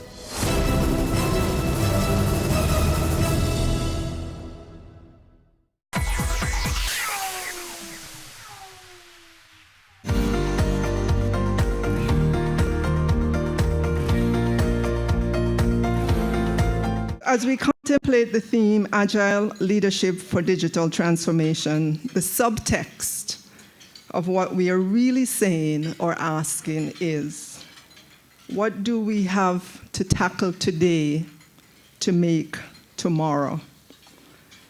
In the case of climate, today we have to tackle rising temperature to prevent the continued complex shifts affecting our planet's weather and climate systems, manifesting in rising average temperatures, extreme weather events, rising seas, and a range of other impacts. As we embrace agility in leadership as what's needed for the digital transformation, we sometimes forget how uncharted this new digital world remains, and that it is a work in progress, and that it is people who are at the center of the digital transformation. The speaker ahead of me pointed to that. So as we think about agile leadership for digital transformation this morning, I believe all business leaders still have to answer some critical questions that Peter Drucker asked some 40 years ago, and he asked 5 critical questions. The first one is, what is your mission? He said, your mission statement should not explain what you do, but rather why you do what you do. The second question is, who is your customer? And I know we're transitioning to the digital world, but these are still very basic questions that we have to take with us into that world. Who is your customer?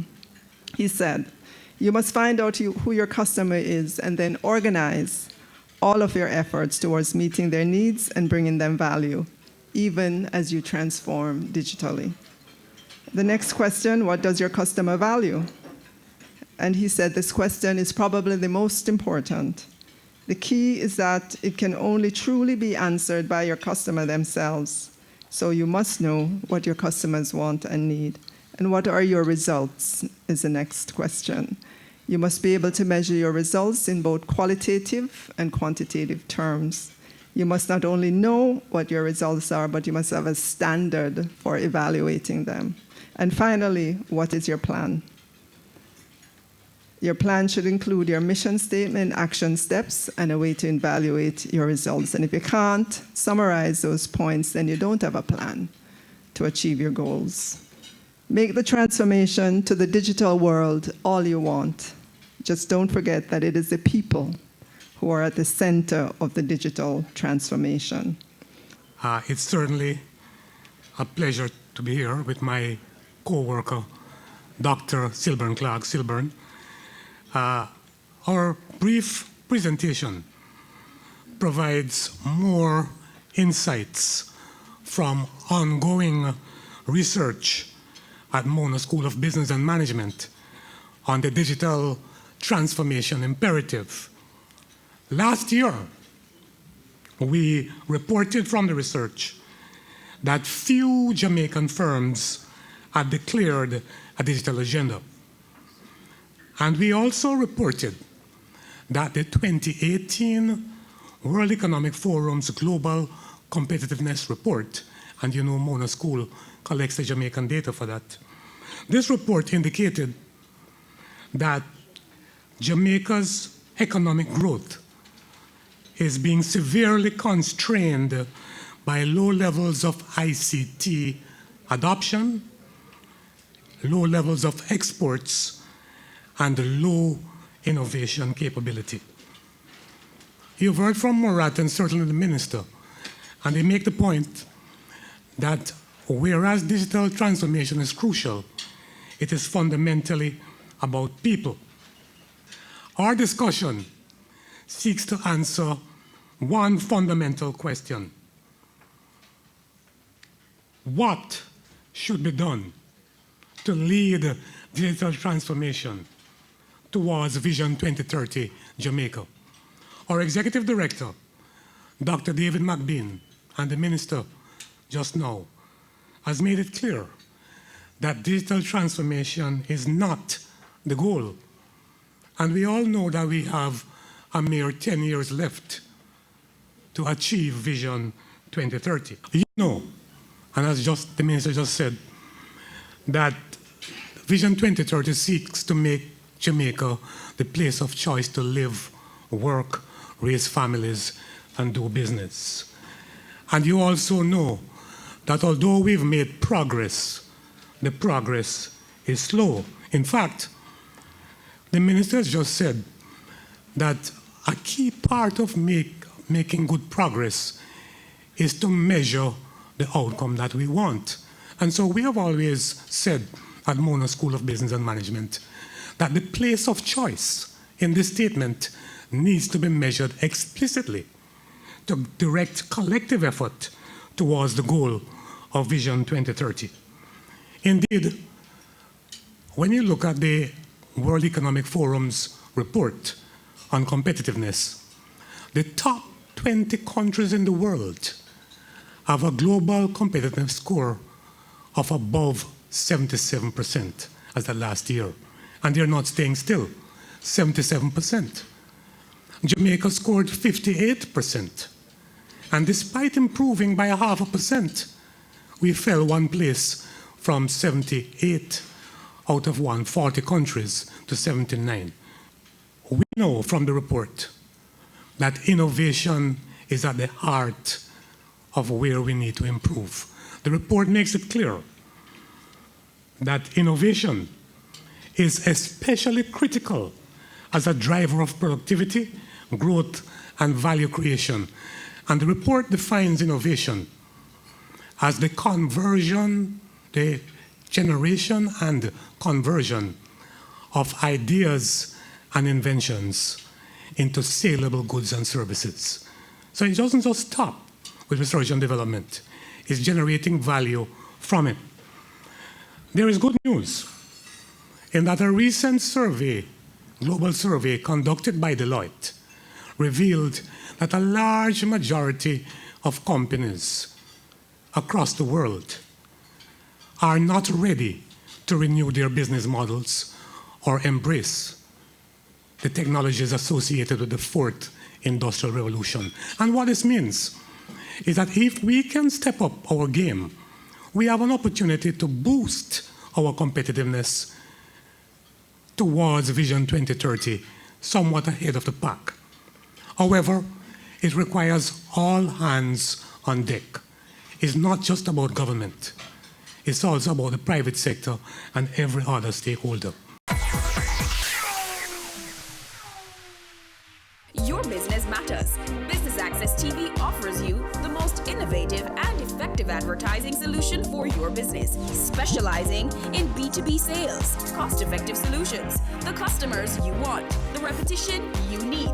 No matter the size and nature of your company, your business matters. Call us at 876-618-2870 or email us at sales@batvja.com. Business Access TV, serious about business.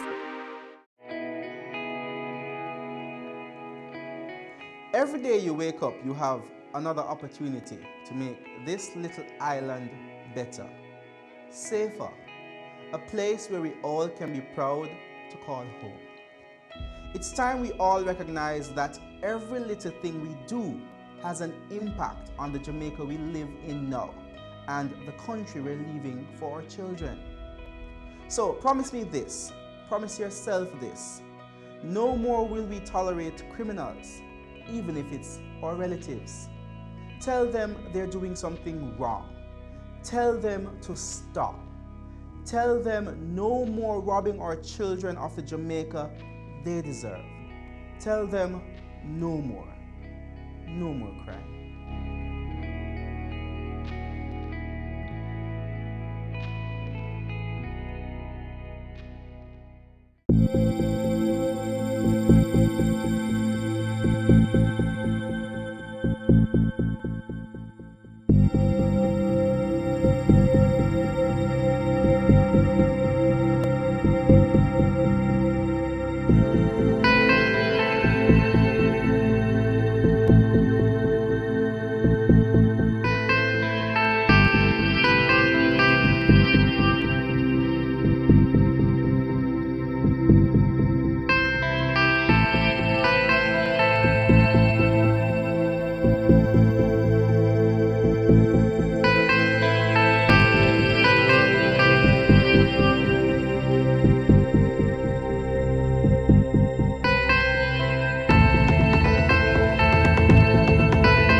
Has always explored interesting careers, highlighting all you may not have known about them. This season is no different. Coming back to Jamaica, everyone's like, Fizzy what? Fizzy who? When you find a bright boy or girl in the class and people say, what are you going to be? The parents say, you have to go be a doctor, you have to go be a lawyer.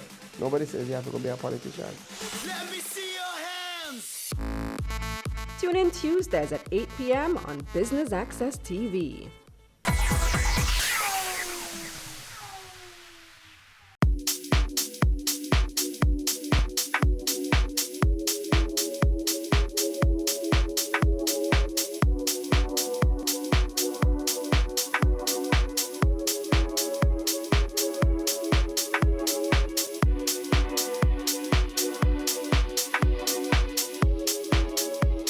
So the University of the West Indies, as you know, builds itself on teaching, research, and outreach. The outreach component means we need to find the connection with our communities around. We're built on a AAA access strategy, so it's access, alignment, and agility. Alignment is perhaps the one that's at play here today, where the research and the teaching of the university needs to align itself with public and private sector so that we can get the right questions and the right answers to the right places. It's very important. The university could do all the research it wishes. If it doesn't get that research into the hands of the decision makers or those who are making the plans for the country, then we may not be doing the best for our country. So we want to focus that by taking the research to the places that need the research done. We would like the UWI to become the research engine of every business that wants research done. Rather than create their own research and development platforms, why not ask the University of the West Indies, can we do the research on their behalf? So for me, this is a fantastic opportunity to meet the public and private sector, to offer what the university has in terms of research, so they can lean on us and we can get the questions that they want. In terms of digital itself, we have even announced that we're going digital. Simple thing like in business cards, we stop printing those. People don't do expense accounts using paper anymore. So we're literally living what we're talking about. And we're making the company agile. We're doing everything digital now. Most of our communication to our consumers is on social media, which is a shift from when I started back then, when we only had JBC and the Gleaner. So even current day marketers have to be agile, using the same concepts and discipline, but understanding different ways of reaching the consumers, because the consumers now consume media in a different way. We're preparing students that are going to be able to adapt to the new world. It makes no sense training somebody who in 5 years become redundant. If you think about it, 10 years ago, access to even social media wasn't as pervasive. So therefore it has to be the sort of student who understands the concepts, can adapt, and can learn quickly. And that's where we want to be. Even the way that we teach will have to be looked at. We have to think about, do we build more block and steel buildings, or do we build more social platforms that we can attract students from anywhere in the world, rather than in a classroom at Mona? As we move further and further into imparting knowledge to the market, especially the financial market, we have to look at how effectively or efficiently we can do it. And one way is to engage with digital technology. You might know that for the stock exchange, in the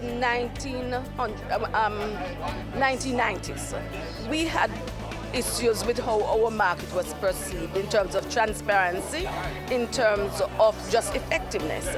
And what we had to do was to employ technology to ensure that information, data, is properly stored, is properly used in order to effect transactions across the market. And we did that by introducing the Central Securities Depository.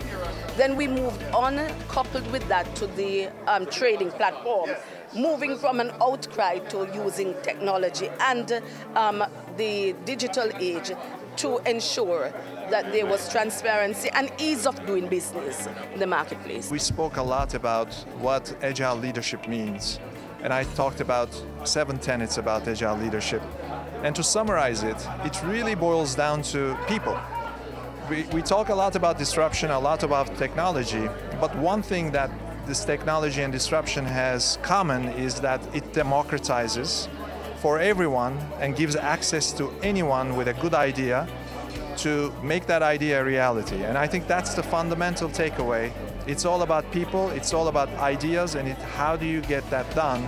And I think when you take that principle and think about next 10 years, we're looking at the 2030 where someone who can compete individually with an organization can actually do that, because technology is going to be extremely cheap and available to anybody in the world.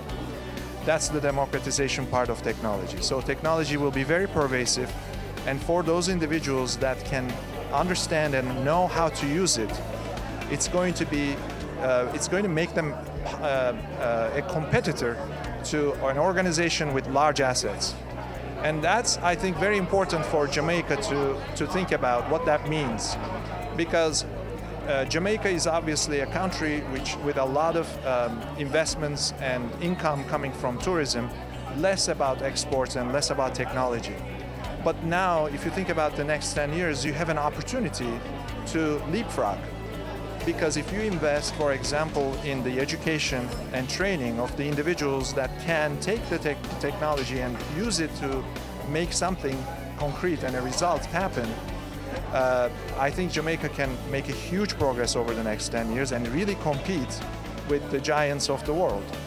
Because when you think about 2030, we're going to be looking at much smaller entities that are creative and can get to a result. And irrespective of where they are, as long as they're connected to the cloud and the internet, and at this point everybody is connected, you can compete with anyone in the world. So I think strategically, I would invest in innovation and training and education of the next generation. Invest in people with ideas and allow them to learn and advance and find how they can actually take an idea and bring it to reality. So the skill sets that are needed for that is creativity, digital fluency, being able to work with technologies, and project management is a major one, and of course we advocate for it because the project discipline is all about how do I take an idea and bring it to result as fast as possible. So those, and then critical thinking, of course, the fifth level. So if Jamaica invests in that over the next 10 years, 5 years, 10 years, I think that will become a huge asset for the country to be more competitive in the global space. How does one move from the idea to actualization in a place like Jamaica? Excellent question. So for an entrepreneur to compete in the global space, one now has the ability to tap into those big platforms that exist. So for example, Alibaba, Amazon, Etsy, there are so many platforms. So you don't have to recreate that.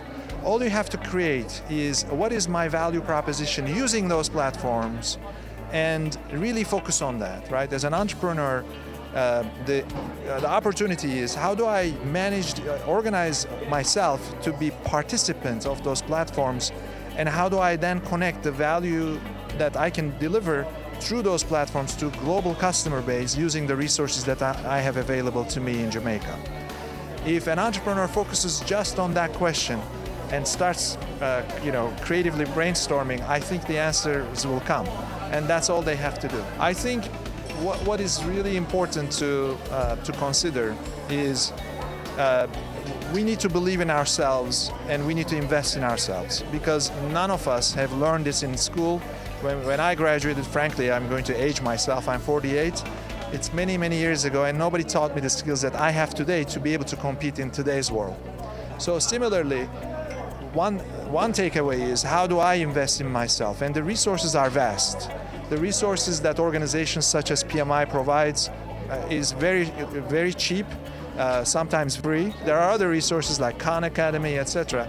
So use those resources and educate yourself and invest in yourself. That's the fundamental competitive advantage that one can create for him or herself in this world.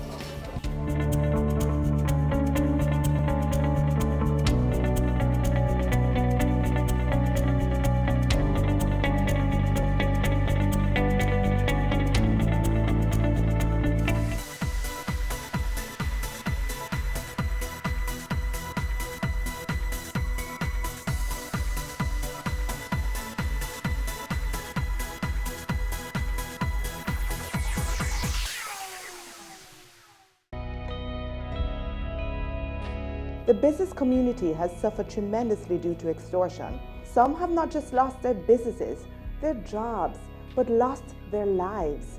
This is extremely impactful to the growth of our country and to the progress of our people. We are our brother's keeper. Let's put a stop to this. No more use of force. No more use of fear. No more extortion. No more.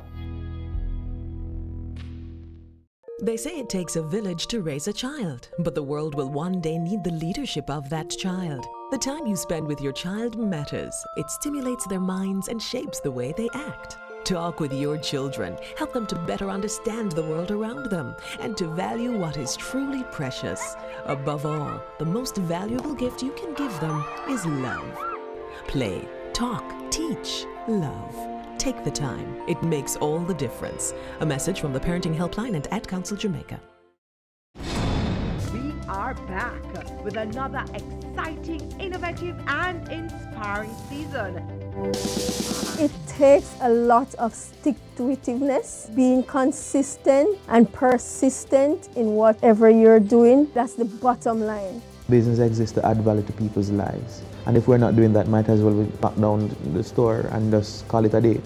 It's Season 3 of Creating Wealth, Mondays at 8 p.m. on Business Access TV. I'm Adam Stewart. This is Business Access TV, serious about business.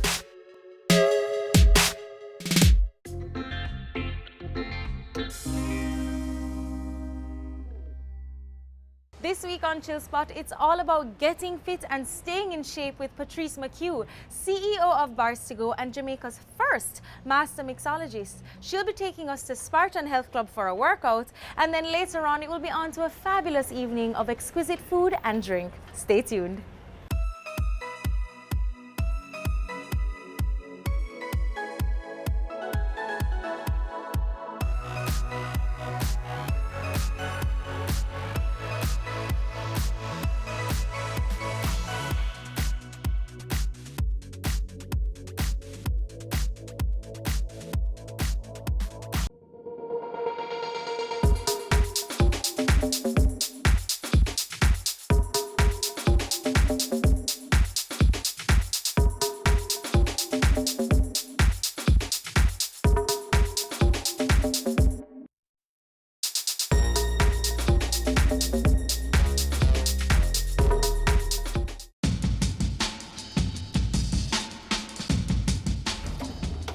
Hey Patrice. Hey Mama, what's Hi. up? How are you? I'm good, thank you. All right, so first and foremost, what are we going to be doing today? We're going to be doing a leg circuit today. So we're going to be doing some squats, deadlifts, wow. yes, leg press, leg curls, leg extension. All right, so we're here at Spartan. Why is health and wellness so important to you? Because I'm a fat girl on the inside. I am. Good answer. I am. And it's, you know, fitness becomes a way of me keeping that fat girl calm and also being healthy at the same time. What about Spartan in particular? What is it about this gym why you come here? That's simple. It's the #1 gym in the island. And in addition to that, it has the best weight room, cardio room, the trainers are the best, and the service is next. Good, but I can't stop if I start. No. Remember, you know, you're building a lifestyle. Why stop? All right, so legs you said. Legs. All right, let's go. Let's go. Let's work on our backs. Okay. So I just pull this thing down? Yes. You want sexy back? You have to put in the work.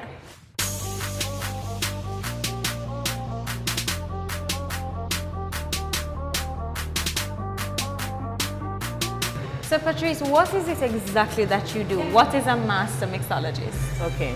A master mixologist is the highest level it is that you can reach in the bartending arena.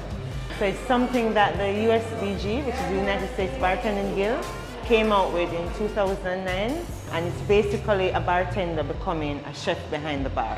So that's where you start studying spirits and how to infuse it with spices, herbs, etc. You know, stuff like that. In addition, you start now incorporate molecular mixology in your bar. Molecular mixology? Yes. So with molecular mixology, what you basically do now is you start creating wow effect using your cocktails. So you now have your edible cocktails, you have your nitrogen cocktails, you have now where you're dabbling a bit into like the master distiller world of where you now start aging your cocktails. So you actually make a cocktail, like example a whiskey sour, and instead of serving it to your customer, you can put that whiskey sour in a barrel and then age it for like a month, 2 months before you serve it back to your customer. So explain to us what a typical day is like for you. Do you wake up and mix a drink? No. A typical day for me starts at 3:30. Get up, get something. In the afternoon? No, in the morning. Okay. In the morning, Candy. In the morning. So get something light. Like most times it's a banana, and then I go running. I run between 4:30. So it depends on how many miles I'm doing, because I go up to 10 miles during the week. After that, then I do hill training for endurance, then come to the gym, and then get ready for work. And in the middle of that, you know, I have to be a mommy. So how long have you been doing this? 12 years plus. 12? Yes. Oh, Patrice, you're not even that old. Look here, man, you're aging me. You know, I was an accounting clerk before. Accounting? Yes, yes. So strange. A complete different industry. Total opposite. Let's move on to another machine.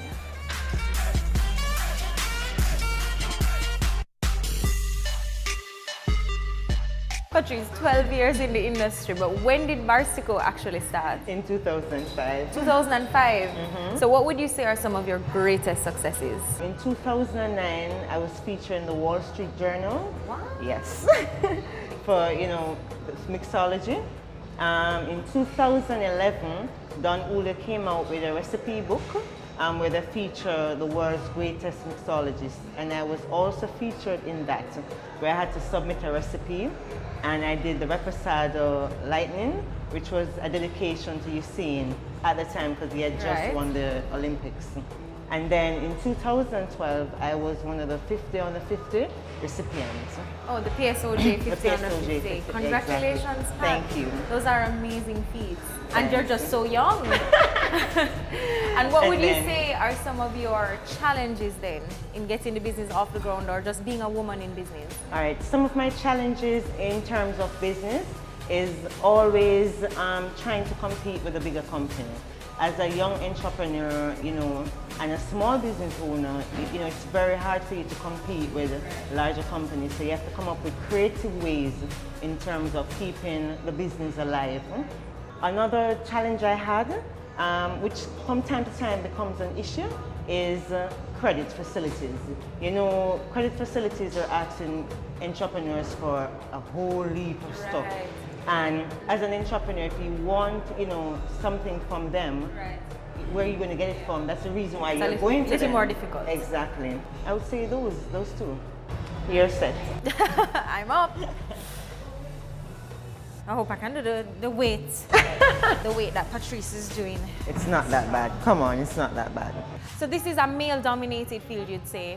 What would you say keeps your edge in an industry like this? By trying to stay a step ahead of my male counterparts. I have to always find ways to be innovative, creative.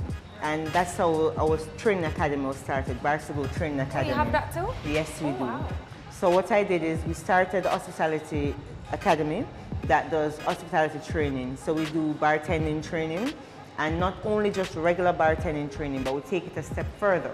So what do is a bartender is doing the advanced program. We now teach them how to do molecular mixology. Every customer that goes to a bar, they're used to the flair attendant. Those are the guys that throw the bottles up and down. That's what that's called. Exactly. But what they're not used to is, instead of drinking their cocktail, they're not used to eating their cocktail. Also, when they're drinking their cocktail, they're not used to seeing smoke and stuff coming from their cocktail. Right. So in order to create that experience all over the island, that's what we started teaching the bartenders in the school. Impressive. And finally, what advice would you have for entrepreneurs who want to get into a field like this? Hard work. It's a lot of work. And the disadvantage with up-and-coming entrepreneurs, they expect overnight success. Right. They want to go to bed, wake up, and they're a millionaire. Right. You have to put in the work. You understand? Because at the end of the day, you're the person who's responsible for your paycheck. You can't listen to naysayers. You come up with an idea, and then you have somebody say, no, that's not going to work, man. That's not going to work. You have to, once you come up with an idea, you understand, start do your market research.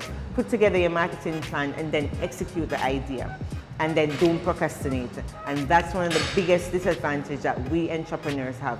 We procrastinate a lot. All right, assuming this workout is now over. Patrice, who would you say is your biggest inspiration? My biggest inspiration is my daughter. You have a daughter looking like this? I do. I have an 11-year-old. And she's the reason why I'm always driving. You know, she pushes me. So with so many things going on at home and in your business, how important is it for you to have downtime, for you to just relax? And that's where my partner comes into play. Naturally. Yes. From time to time, you know, him have a real mean, come Pat, come. You have to, you know, you have to remember you have your family, so you have to find balance and stuff. And he's a big support system for me.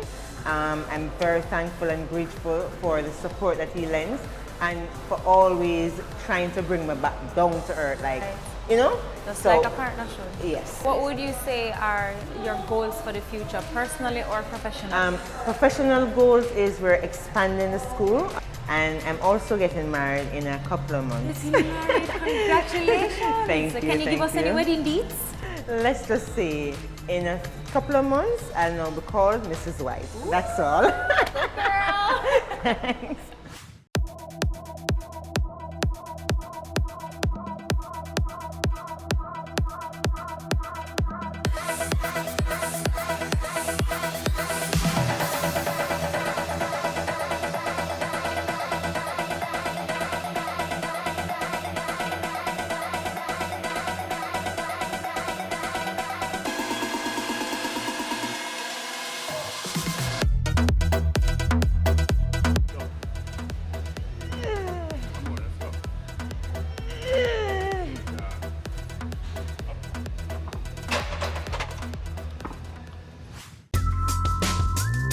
So, what is that mask? What does it do? It's a training mask. So what it does, it simulates a training as if you're on high altitude. So you can train at 3,000 feet, 12,000 feet, 15,000 feet, or 18,000 feet. So that makes it more difficult. Exactly. Oh. It does. So if I'm supposed to do the same routine without the training mask, because I'm used to training in the mask, it makes it much easier for me to do the routine, and I can do more reps without the mask. Okay, I get you. All right, so our next stop is Mountain Spring. Exactly. How many of you guys work out?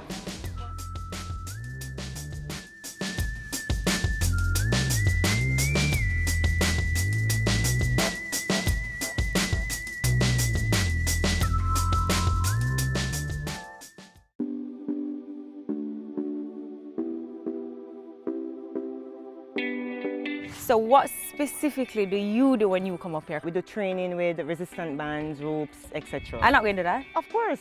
Why are you here?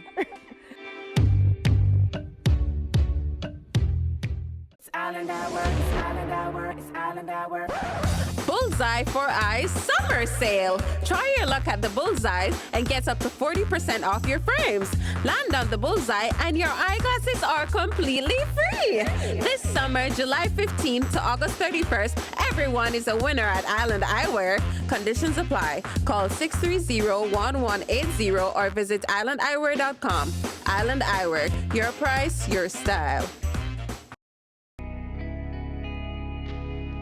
Our women are the backbone of our society. They deserve to be protected and respected. Domestic violence is not okay. Speak up and speak out. No more violence against women.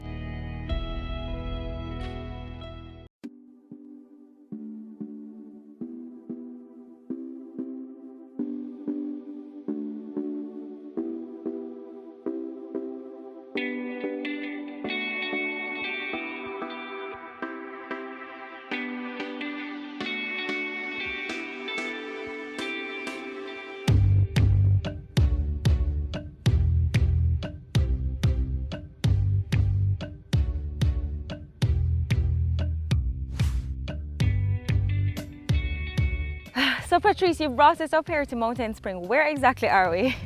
We're exactly upper Barbican, hills above Barbican. Okay, and what do people normally do when they come up here? They use it for their cardio routine. A lot of people are bored in the gym. You know, I personally hate working out on the treadmill, so you have to get your cardio exercises somewhere. So you get a good burn climbing the hill to come up to the top, and then from here up there, then you do sprint drills over and over. So what specifically do you do when you come up here? Because I know that's not what you do. When I come here, I do what I call hill training. So we do training with resistant bands, ropes, chains, weights, etc. I'm not going to do that. Yeah, of course. Why are you here? But you don't recommend it for beginners like me, right? It's only for the experts like you. Not for beginners, but once you start getting into the fitness routine, then you can transition into what it is that I do. All right, so what exactly we're going to be doing today? Because you're getting me scared now. We're going to do some hill training that will incorporate using the resistant bands, ropes, chains. I'm sure you've seen me with my chain already. Yes. And we have some 45 plates. So we're going to have a lot of fun today. So is there anything I need to know before I do this thing? I hope you ate before. I did. So what kind of results do you get from this kind of training? If you're working out to lose weight, then it's a good fat burning process. For me personally, I do it for endurance and for strength. I want to be strong like the male counterparts. You understand me? I have an ego that's very big. I want to do whatever it is that the male counterpart is doing, I'm able to do it. So it's more of a strength endurance thing for me. So like you said, you have to be, you know, a little advanced in the gym or in your fitness regimen to come up here and do what you do. What else do we need to know to do this sort of training? Remember I asked you if you ate. Eating is important before you start training and to stay hydrated throughout the process. The minute you start feeling any sort of discomfort, because you know we really go hardcore with the training, so the minute you start feeling any sort of discomfort, you have to let us know, because then you have to stop. Health is important and safety is important for us. I think I'm feeling a little discomfort no, already. You're still doing it, man. All right, Pat, well, let's go. I'm ready, I think. Okay.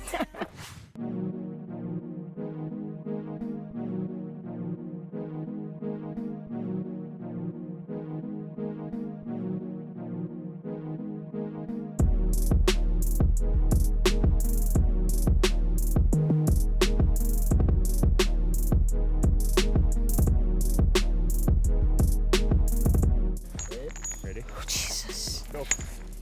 Go.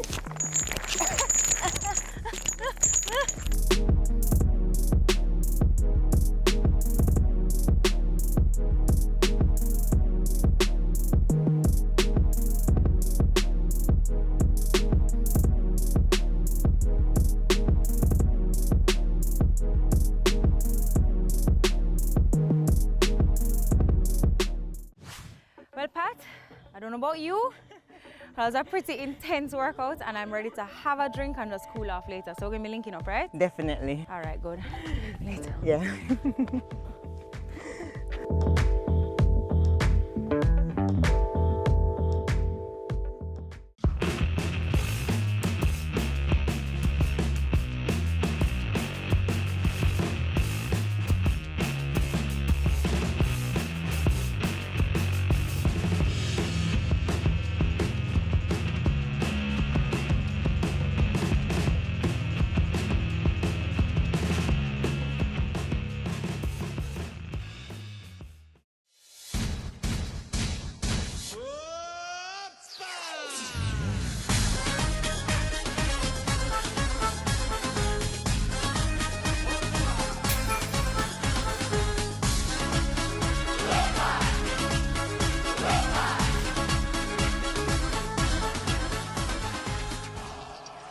Hi guys, hi Pat. Hey Candy. How are you? What's up? So who do we have here?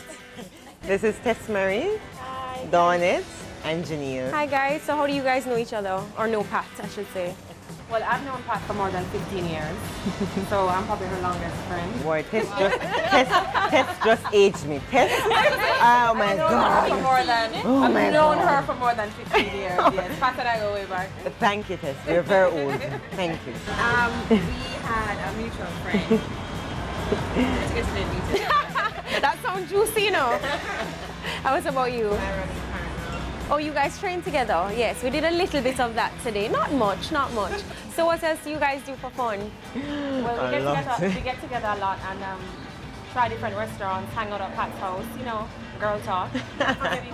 Yes, and Empire. Love and hip hop. Come on. So lots of TV shows. Yes, a lot of TV. Reality show fanatics. Yes. You know, enjoying each other's company, catching up from the week.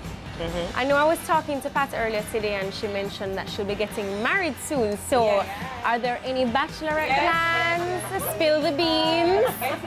Well, you know, I can't really spill the beans, but let's just say we'll be going away and having fun, you know, but of course, so what happens though?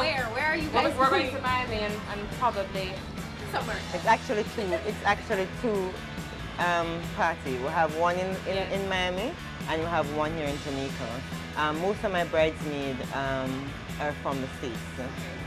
So, you know, we have to make sure It's only right to include everybody. Well, all this talk about the Bachelorette has me a little thirsty, so I'd like to order. I've heard a lot of good things about the Blue Cosmos, so I'd like to try that, please. Thank you very much. And let's talk a little bit about Opal. What brings you guys here? Why do you guys hang out here? I personally love the vibe and the ambience of the place. Outside of that, Opal has a customer service experience. Alex, the owner, he goes beyond the call of duty in terms of ensuring that each customer experience that service that he's delivering. And then food, we're all foodies. Remember I told you I'm a fat girl on the inside. So when I want good food to eat, I come here. What exactly is Greek food though? Well, it's actually regular food, chicken, shrimp, pork, fish, but the main element of the meal is the sauces, which is tomato sauce and lemon sauce. So that actually, you know, it's makes very it healthy. very palatable and it's healthy. And that fits in my lifestyle. And we all know that Pat is all about the healthy lifestyle. All right, in Pat's case, I'm gonna make an exception. What sentence would you use to describe Pat? Hard work in everything she does. Pat is loyal, very headstrong. Those two elements of her personality can be misunderstood at times, but usually it's always coming from a good place. Okay. Pat is straightforward. Yes. If it had to be one word we had to choose, it would be straightforward. Well, we have to keep it real, guys. We have to keep it real. Okay, 2 words. Straightforward and 3 words. Straightforward and with a fitness junkie. Right. We all definitely know that. got that. Definitely got that. All right, well, all this talk about food is getting me very, very hungry, so I'm ready to taste this very healthy lemon-based excitement that they have here. So let's head inside. That makes 2 of us. Let's go.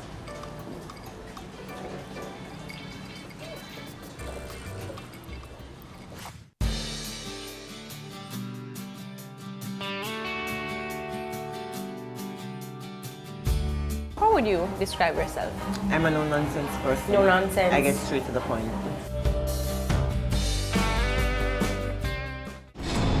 We are back with another exciting, innovative, and inspiring season. It takes a lot of stick-to-itiveness, being consistent and persistent in whatever you're doing. That's the bottom line. Business exists to add value to people's lives. And if we're not doing that, might as well we knock down the store and just call it a day. It's a season 3 of Creating Wealth, Mondays at 8 p.m. on Business Access TV. Your business matters.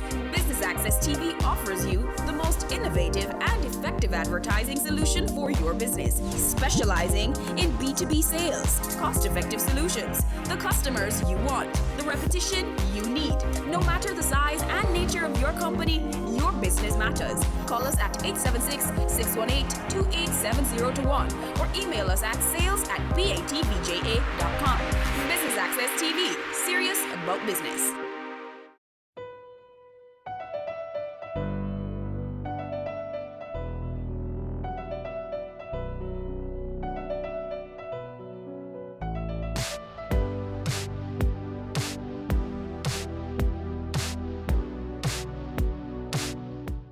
So Pat, we've sort of heard from the girls on what they think of you. How would you describe yourself? I'm a no-nonsense person. No nonsense. I get straight to the point. Talk to us a little bit about your childhood. Where were you raised and how? I'm from Spanish Town. I was raised by both my mother and father. Different households, so back and forth between both of them. And then when I reached high school, I started moving around from one family to the other family to the other family. Stayed with some friends at one point in time. Yeah. My childhood was a very rough one, very, very rough. And I guess that's what dictates who I am now, who I am today. I went to Tarrant Primary, then Mergrove, then went on to, UCC after. I'm a certified accountant. Right.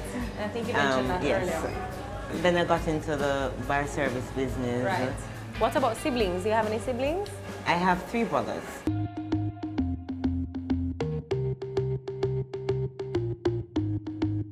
How many siblings did you say you had? 3. 3 siblings, brothers. but you only have 1 daughter. Yes. All right, let's talk a little bit about her. Beautiful girl. That's the apple of my eye. Clearly, she's blushing. They're nothing alike. That's how I know that. Complete opposite. She raised a good girl, I can say that. I mean, we all know that she went through a lot growing up, so what I really admire about her is that she really ensured that her daughter had the best, The relationship I have with my daughter, now, I wish I had that relationship with my mother. Motherhood for me is a learning experience. and also give me the opportunity of reliving the the childhood that I wanted to live as a child. So the relationship that we have, we're very tight. Some people call her my twin, very, very prim. And she'll be like, Mom, you're embarrassing me. You know, yes. So honestly, they're like sisters. From what I've seen, they're like sisters. Well, if they're wearing the same clothes, then they're certainly more like sisters than anything else. And trust me, Pat take it as a compliment. And what about your husband-to-be? Tell us the story of how you guys met. Oh, wow. Donovan. By the way, we're all team Don. So we have an ongoing Hello, joke. can I speak? Sorry. Can I speak? We're all team Don. Like, Don can do nothing wrong where they're concerned. Don and I, we knew of each other before because we're in the same industry. But we first exchanged conversation at Nam International Airport when I needed his help with a business issue. And we can just say the rest is history from there. What's the one thing about yourself that people would never guess? One thing that people don't know about me, they will never guess it because I always shut down that topic or pretend that it doesn't matter to me, is to this very day, I wish I had a relationship with my mother. Hopefully we will do so sometime before either of us passes away, but that's something that I wish. What advice would you give to the younger you, if you could give the younger you some advice? That's a tough one. I got married at a pretty young age.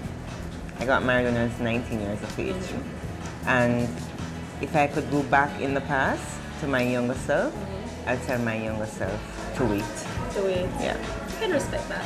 I think we all can respect that as women. Yeah. You know, I think you need to know yourself more and explore your youth first before you know you with somebody else. Exactly. Absolutely. You know. Absolutely. You have to spend a bag of money on divorce, don't you? But on a lighter note, where is the food? Thank you. Opa. Opa.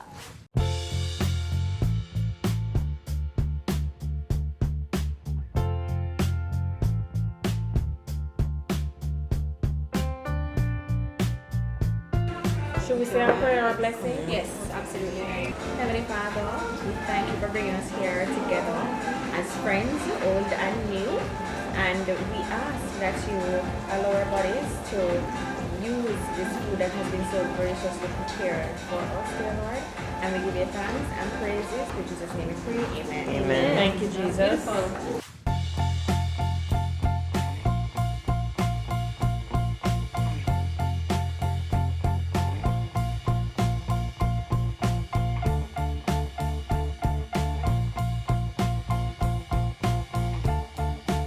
Well, Patrice, I just wanted to tell you thank you for having us today. One of your chill spots was a little exhausting, but that's okay. I can appreciate your lifestyle, and of course, Opa is absolutely fabulous. So thank you for having us. You're welcome, Candy. All right. I can't complain about the day that I've had with Patrice. We started out with our workouts at Spartan, and we've ended the night here at Opa, where we've had fabulous food and drinks. Until next time, I'm Candy for Chill Spot. Bye.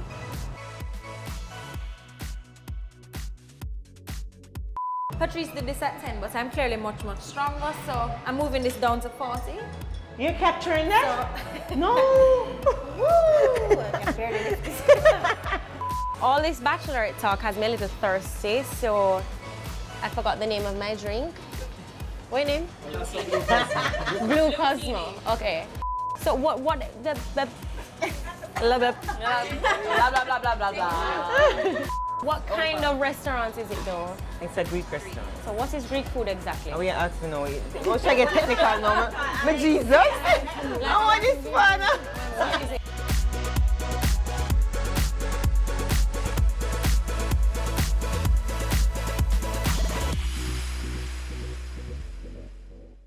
Business current affairs you can relate to. Frank, credible discussion. On Point with Kalila Reynolds and Dennis Chung. Dissecting the issues, offering solutions to Jamaica's challenges. On Point, Thursdays at 8 p.m. on Business Access TV.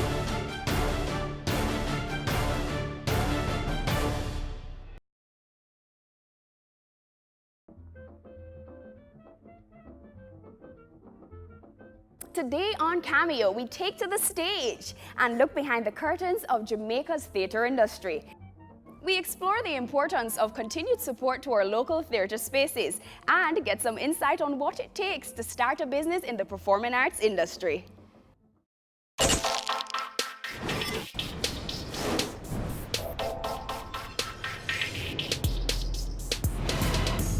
The chaos of creativity meets the stricture of structure on Business Access TV's Cameo. The Little Theatre movement and its keystone production, the National Pantomime, is Jamaica's longest-standing theatre company. Celebrating over 70 years, they have managed to withstand countless changes in the performing arts industry. So what's the relationship between the pantomime and Little Theatre? Well, originally the pantomime came first. It was the Fowlers who decided they wanted to have a little Christmas fun and do the pantomime, much like they used to do in England. So it started off with them putting on a play, this pantomime, and as it got more and more popular, they decided that it should become an institution. So they started raising funds to kind of make sure that they could do it each year. And so therefore, the pantomime kind of came first, and then the Little Theatre movement came out of that. And from the Little Theatre movement, you get the Little Theatre. So what impact did the building of Little Theatre at that time in 1961 have on the industry?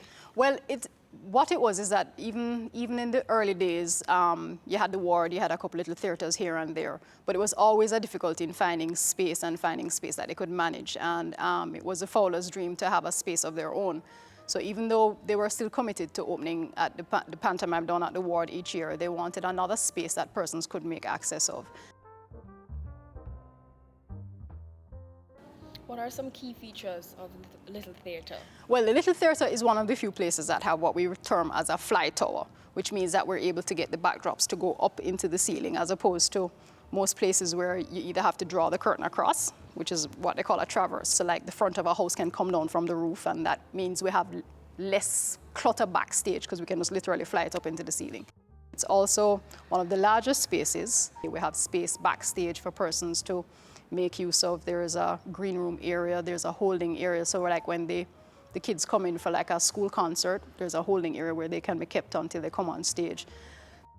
What happens here on a daily basis? There's like a high season and a low season. So like for instance, somewhere about September, that's what we term like our dance season. Almost all the dance groups come in. Come December, that's when we're in the rehearsal period for the pantomime, and then we open Boxing Day with the pantomime, and we run all the way until May.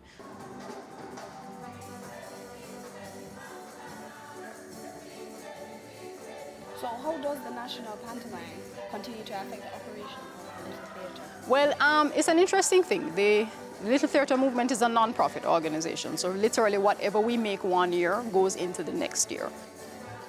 So we have two different structures. There's a management committee that looks about the overseeing of the theatre itself and the compound, and that committee has a kind of sub-management that deals with the pantomime and how that runs. And generally what will happen is the funds that come in from the pantomime will help to offset some of the costs of running the theatre. And then there are times when the rentals of the theatre will help to offset the cost of starting back up with the pantomime. So it's one hand washes the other, and that's how we're able to keep it going.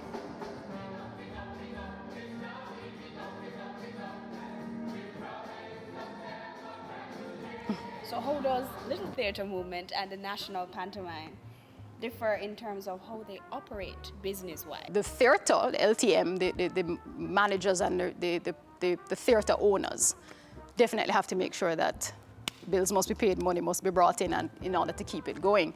The LTM pantomime can be a little bit more flexible in the sense that because we are a charitable, well, not really charitable, we're a non-profit, so we're like a society. So we don't necessarily have to say that, okay, well, for us to make back the money, the tickets would have to be $2,000, because we'll say, okay, but that don't make no sense. When them coming in from country, them can't pay $2,000 and bus fare. So we are able to subsidize some of what we do because of how we approach what our mandate to the public is.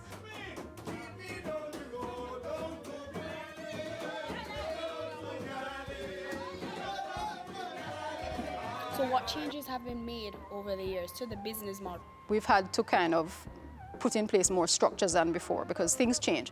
Whereas in the earlier days, it was more a kind of friendly family kind of arrangement. Things have changed. We have issues like copyright and such. So like persons who come in to rent the theater, they have to get a particular kind of license. We have to make sure that we inform them of that. We have to draw up contracts to make sure they understand what happens during the rental of the space and how that works, their responsibilities, liability, that kind of thing. To what would you attribute the success over the past years of the Little Theatre and the LTM? Well, it's really because we're all theatre people at heart. I mean, some of us might not be on stage, but we do have the love of theatre, and because of that, we approach things with a sense of the purpose that we have. So even from the guy who is at the gate, he understands that this is an important part of our culture. So he will work overtime and make sure that everybody is okay. And because of that family orientation that we have, we're able to juggle things as necessary. So it means that we're willing to go the extra mile without feeling like we're exploiting ourselves, because we are committed to what we do. How does pantomime remain relevant? It's so hard because there are times you come in the theater and all you can see is this, right? And the kids are looking down and you're wondering, are we reaching them? And that makes us worry sometimes when we're putting things together in rehearsal, is that gonna get the crowd? Is that gonna get the people interested? But what we found is that for people it's a tradition, and the thing is to not waste the fact that it is tradition. Yes, they'll come on Boxing Day, but if they don't see a good show, they're gonna be upset. So we have to find ways of definitely keeping our finger on the pulse. How do you remain competitive? I mean, you said earlier that members tend to do multiple jobs. Right. Well, that's also part of it as well, because we have to remain price sensitive. Because like I'm saying, there are groups that are coming in from Little London in Westmoreland, and they have to pay the busman and come in and enjoy themselves for the show. So we have to find a way to price it in such a way that the groups that come in for entertainment can do that, as well as the groups that come in for fundraising events, so that they can put their markup on it, so that they can raise their funds to improve their school hall and that kind of thing. So what are the future plans for the Little Theatre movement? Okay, well that's an interesting thing. In our board meetings, it's always the thing that makes us laugh when Mrs. G, Barbara Gludon, will say to us, so, yeah, but that's this year, what will happen later on, what we're going to do? And she's the one that pushes us to try and see what we can do. So we have a couple things coming online. One of the things is just upgrading the plant itself, so we need to make it more efficient so that we can keep our costs down. So we're also looking at improving the seating, improving the lighting, because we have older lighting equipment and now everybody wants LED. They're cooler, easier to run, take up less space. And that's one of the things that we have to do. We have to make ourselves more efficient and find ways of just being able to continue to bring the kind of quality productions that we're known for, and make sure we can do it at the price that persons can come in and enjoy a night at the theatre. Coming up next, Conroy Wilson of Ashe. There's only one recommendation for funding that is ever going to come from me, and that is funding from a bank. This is the cost to build, and it includes every nail and screw for the building. Our motto is building communities, building a nation. Get in the know with the world of real estate with Business Access TV's Home Sweet Home, Sundays at 4:30 p.m.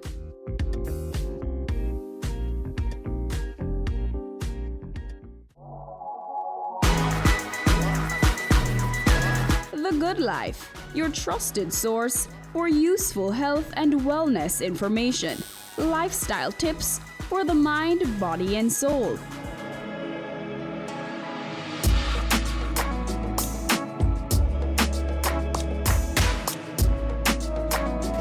Tune in Tuesdays at 8:30 p.m. on Business Access TV.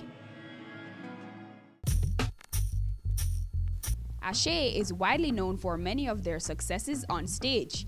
Off stage and behind the scenes, they approach the performing arts industry from different perspectives and understand how to leverage their unique advantage.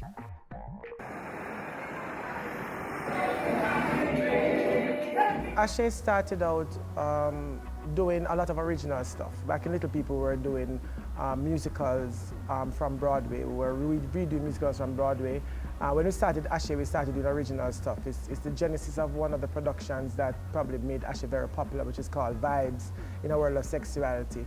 And so we were using the performing arts, which we were good at, to educate on social issues, to teach other young people about sex, about communication with parents, about the HIV and other STIs that were there. And so we started doing that, and that was successful. Got support from the ministries of education and health and from USAID, and so we took it all around Jamaica, and thereby birthed the fame of Ashe going into the schools and stuff. Yes, it was written up in the book of life that a man shall endure forevermore. Your company has different divisions. Tell me about that. Ashe has the ensemble, which is the performing arm of the company. Those are the professionally trained singers, actors, dancers. And then we have a school for training, which is the academy. And that's where people who want to join Ashe, they come in and they join the academy. They get training in all the art forms and in edutainment and musical theater. And then Ashe has what we call the Edutainment Institute. Under the Edutainment Institute, Ashe has developed a niche in that area where we use the performing arts to educate on social issues. And so under that umbrella, we create edutainment products, we create edutainment performances, we create workshops, interventions, and we use those in our transformational work.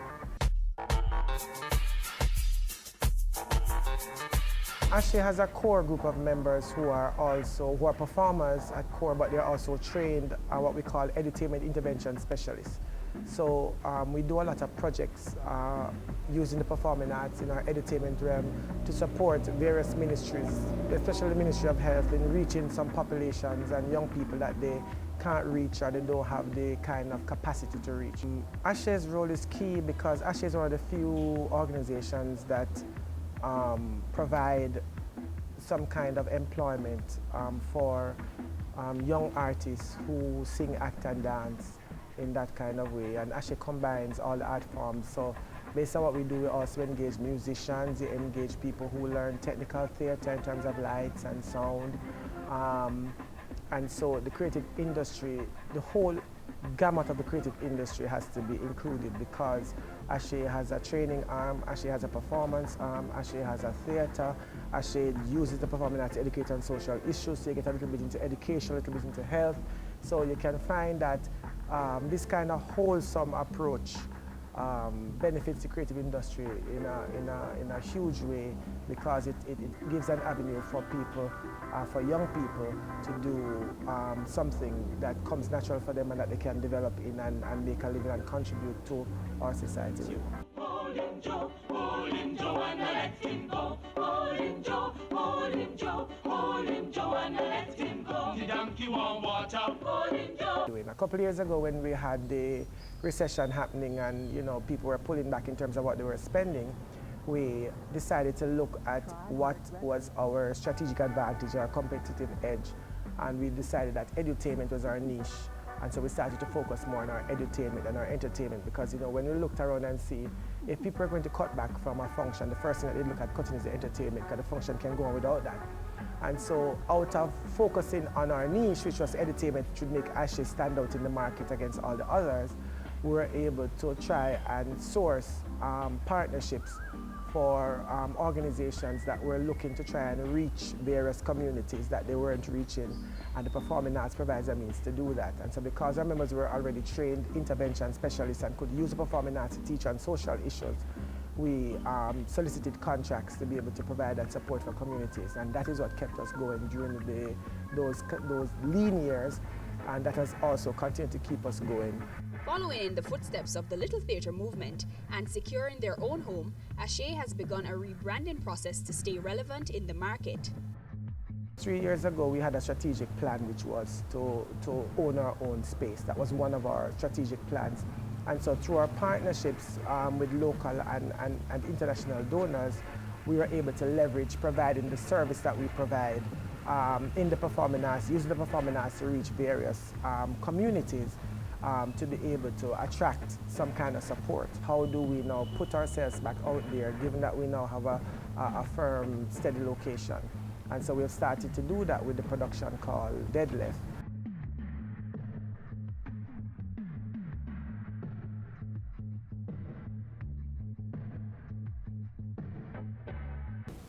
We've always said from day one that Ashay wants to be a household name. Yeah? So if you're talking about where we're headed, household name, and I'm not talking a household name in Jamaica. I'm talking a household name regionally.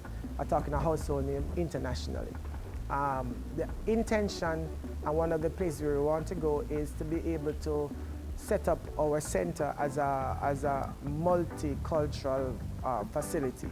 So we have our performance studios, we have our theater, we have our cafe, we're setting up our recording studios so that any young person, anybody in the creative industry can find something here that appeals to them.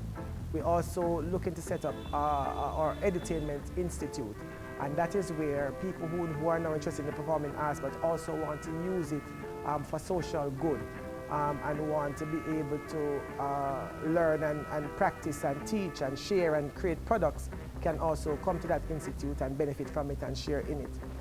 In addition to all of that, we are interested in segmenting the three arms of Ashay. So our performing arm or ensemble arm will be on tour, doing what they have to do, while Ashay in Jamaica will still have to go on and do what it has to do because of our demand, and then to set up a school for the performing arts where we use the performing arts to teach even some of the traditional subjects. So those people in schools who are not inclined to just learn maths by the writing on the board, they can come and learn maths through singing and dancing and acting and be able to still sit their CSEC subjects and be successful at it because you're using another approach to teach them. So that's where Ashay is headed in terms of looking at the whole accreditation and looking at the gamut of the performing arts and theatre arts and seeing how we can capitalize on that. Ashay's ability to adapt and strategize has poised them for many future successes. They offer this advice for hopeful performance entrepreneurs. The key to succeeding as an entrepreneur in this industry, I would believe, is one is to know what your craft is to know and to learn your craft, because a lot of people tend to think that the performing art is something you just get up and do, you know, and so a lot of people can get up and say they're a dancer, they're a singer, they're an actor, but at the end of the day you have to develop your craft and get real training in it so that you know your area and your avenue. Now after you've done that, you have to see where can that craft be best utilized? How can it be best utilized as a solo act, as a part of a group, in terms of teaching, in terms of creating various products, because the creative industry is not just limited to people who are on the stage. It's a whole gamut of things that come together to make the industry what it is. There are people behind the cameras, that's also a part of the creative industry. There are people who write, that's also a part of the creative industry. There are people who arrange the music, there are people who make the music, there are people who play the music. And so you need to find where is your passion, where is your area of giftedness, where it is that you function best, and then see what opportunities can you network and partner with, because all the corporate companies and entities, they tap into the creative industries in various ways. All of their marketing campaigns require somebody who's going to sing some song, require somebody who's going to bring some kind of creativity to their entire organization. And so you have to find ways that match your creative skills with what is being required in a corporate setting.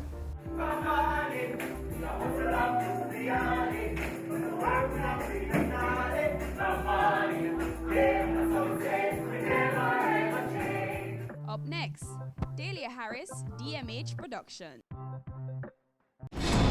We are back with another exciting, innovative, and inspiring season. It takes a lot of stick-to-itiveness, being consistent and persistent in whatever you're doing. That's the bottom line. Business exists to add value to people's lives. And if we're not doing that, might as well lock down the store and just call it a day. It's a season 3 of Creating Wealth, Mondays at 8 p.m. on Business Access TV. They say it takes a village to raise a child, but the world will one day need the leadership of that child. The time you spend with your child matters. It stimulates their minds and shapes the way they act. Talk with your children. Help them to better understand the world around them and to value what is truly precious. Above all, the most valuable gift you can give them is love. Play, talk, teach, love. Take the time. It makes all the difference. A message from the Parenting Helpline and Ad Council Jamaica. Dahlia Harris is a well-known face on stage and on screen. Behind the curtains, she has combined her love for performance with an entrepreneurial spirit. She speaks with us about the early stages of setting up her business. DMH Productions is my initials, Dahlia Marie Harris, because I think it's an extension of me. I try to have the company do as many diverse things as possible, which is what I mean by an extension of me, because I want to be able to write plays, act in plays. I want to do different types of plays. I want the company to be able to offer opportunities for young talent to become exposed. That's a critical part of our mission. And I also do television production. Maybe any entrepreneur that's starting up a new company has had the same challenges in terms of a name search. That wasn't the initial name that I wanted for the company. I wanted Theatre Jamaica. But when we did a search that was already being used by somebody else, it was being able to access the things that I didn't know. There was no one place that I could go to that could guide me in setting up the company. That was my biggest hurdle. And so, as I said, I had to get somebody, I had to pay a lawyer to walk me through the process. It's difficult not having a physical space that you call an office. I operate from home. So a lot of times when people ask, so where are you based? What do you do? And you're not able to say, I have an office, or they don't take you seriously. But I'll tell them that in the 21st century, everything now is virtual and people work, their offices are online. So I think it's us catching up in Jamaica to the rest of the way the world does business and sees business. That's been a challenge. Some of the business lessons that I would have learned is you have to have a solid business plan. It is not enough to just have an idea or even a great idea and say, I'm going to start a business. There has to be some kind of strategy that will tell you how are you going to maintain this brand and how am I going to profit from this brand. And that's one of the lessons that I learned, that because I like theatre and I like to perform, just saying I'm going to start a business was not enough. So that was one of the critical things. I think one of the second lessons that I would have taken from it is to try to get as much advice as possible from people who are not in the creative sector, but people that are in other types of business, because the best practices work for everything, and find out from them what are some of the approaches that they've made. Have a great relationship with your financial institution, because sometimes they're able to guide you on what decisions are poor, what decisions are the best decisions to make. Sometimes they will spot things that you may not be able to pick up in the way you're spending or earning money. So for me, those are some of the critical things. My vision, and this is what I've been trying to get them to do, is to form kind of a cooperative, because it's a small business model. I can put on plays for a week or 2 weeks. I will acquire props, I'll acquire costumes that I may never use again for a year. Somebody else may need to use them. And so if we come together as small businesses in theatre and try to share our products and our services, it'll be much easier for us to put on more productions over time. So that's the first thing. The second thing is there has to be more support in terms of investment. I think when we talk about the business of theatre and even the creative arts, people think because we're creative people, we're passionate about it, but we really don't understand. We totally understand the profitability of theatre. Broadway has made significant impact on the income and the economy of New York. The West End has done exactly the same in London, and I could go right across Europe. It's a model that works. I'm not sure why we are yet to understand that in Jamaica, particularly where tourism is such a main thing for us, that if we invest in and develop a strong theatre industry, it's a no-brainer that it will bring money into this economy. them see you? Them see me already. All right, come please. Miss Joanna. Lou, I don't want to hear it. I leave too many times. And the last time they tell me, say, I'm come back, them not going to help me. I'm telling you, I'm just scared. So chat, Miss Joanna. So chat, Miss Joanna. If I want them to them now, I'm going to make you go back. Theatre in Jamaica is not profitable at the moment because we don't have the kind of support like the Broadway and the West End models. For example, the Broadway and West End models have huge development programs and funding programs that come through their respective governments because they understand what they bring to the economy. And part of that is about ensuring that there are proper spaces, ensuring that they facilitate movements of people to New York and to London. And that's the kind of investment that we need. It's ensuring that in the marketing of the brand, that's tied into brand Jamaica. And so there are a number of things that we would have to be met, not even half, quarter of the way, in order for us to be as profitable as those. But it is possible. It works on paper, and practically it will work. Centralization of the service works, and it works in the creative industries overall. But again, the Broadway model and the London model, they're centralized. You can run from one theatre house to the next, but not just in terms of the location physically, but the way they market the place. If you go online, you can find what's happening on the West End for whatever play at whatever time, and you can book a ticket. So the theatre brand is what is being pushed and not individual shows. And that's what we need to get to in Jamaica. What is the theatre brand in Jamaica? So people will just want to go to a play, first of all, and then make a decision on what play is it that I want to see. And if they're centralized in terms of locations, then if I'm walking into this theatre tonight, then I'll see the marquee of another one and say, oh, that's showing over there. Or I can buy 2 tickets and go to one early and one late. So it goes back to, as I've been saying, venues, critical to how the business will profit. That's it for Cameo this week. We featured Anya Gludon, Conroy Wilson, and Delia Harris. Until next time,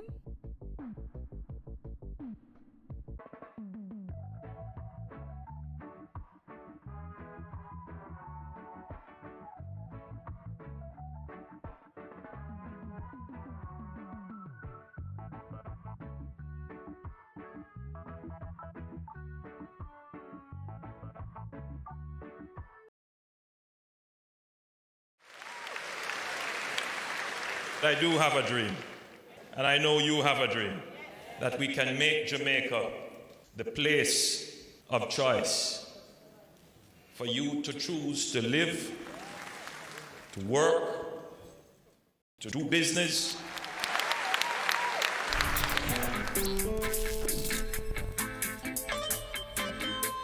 We are going for the Jamaica we want.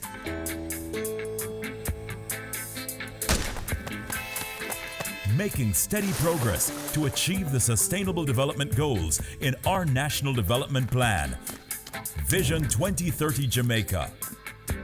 We have teamed up with valued partners, working through strong institutions to reduce inequalities in our society.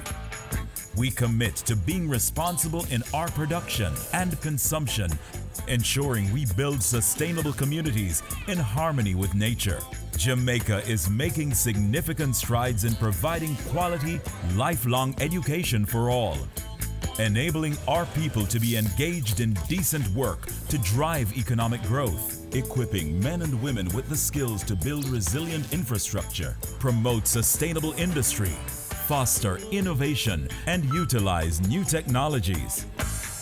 Urgent action is being taken to manage natural resources responsibly, protecting clean water sources, ensuring access to water and sanitation for all, diversifying to alternative energy sources, conserving our environment, and sustaining life below water and on land.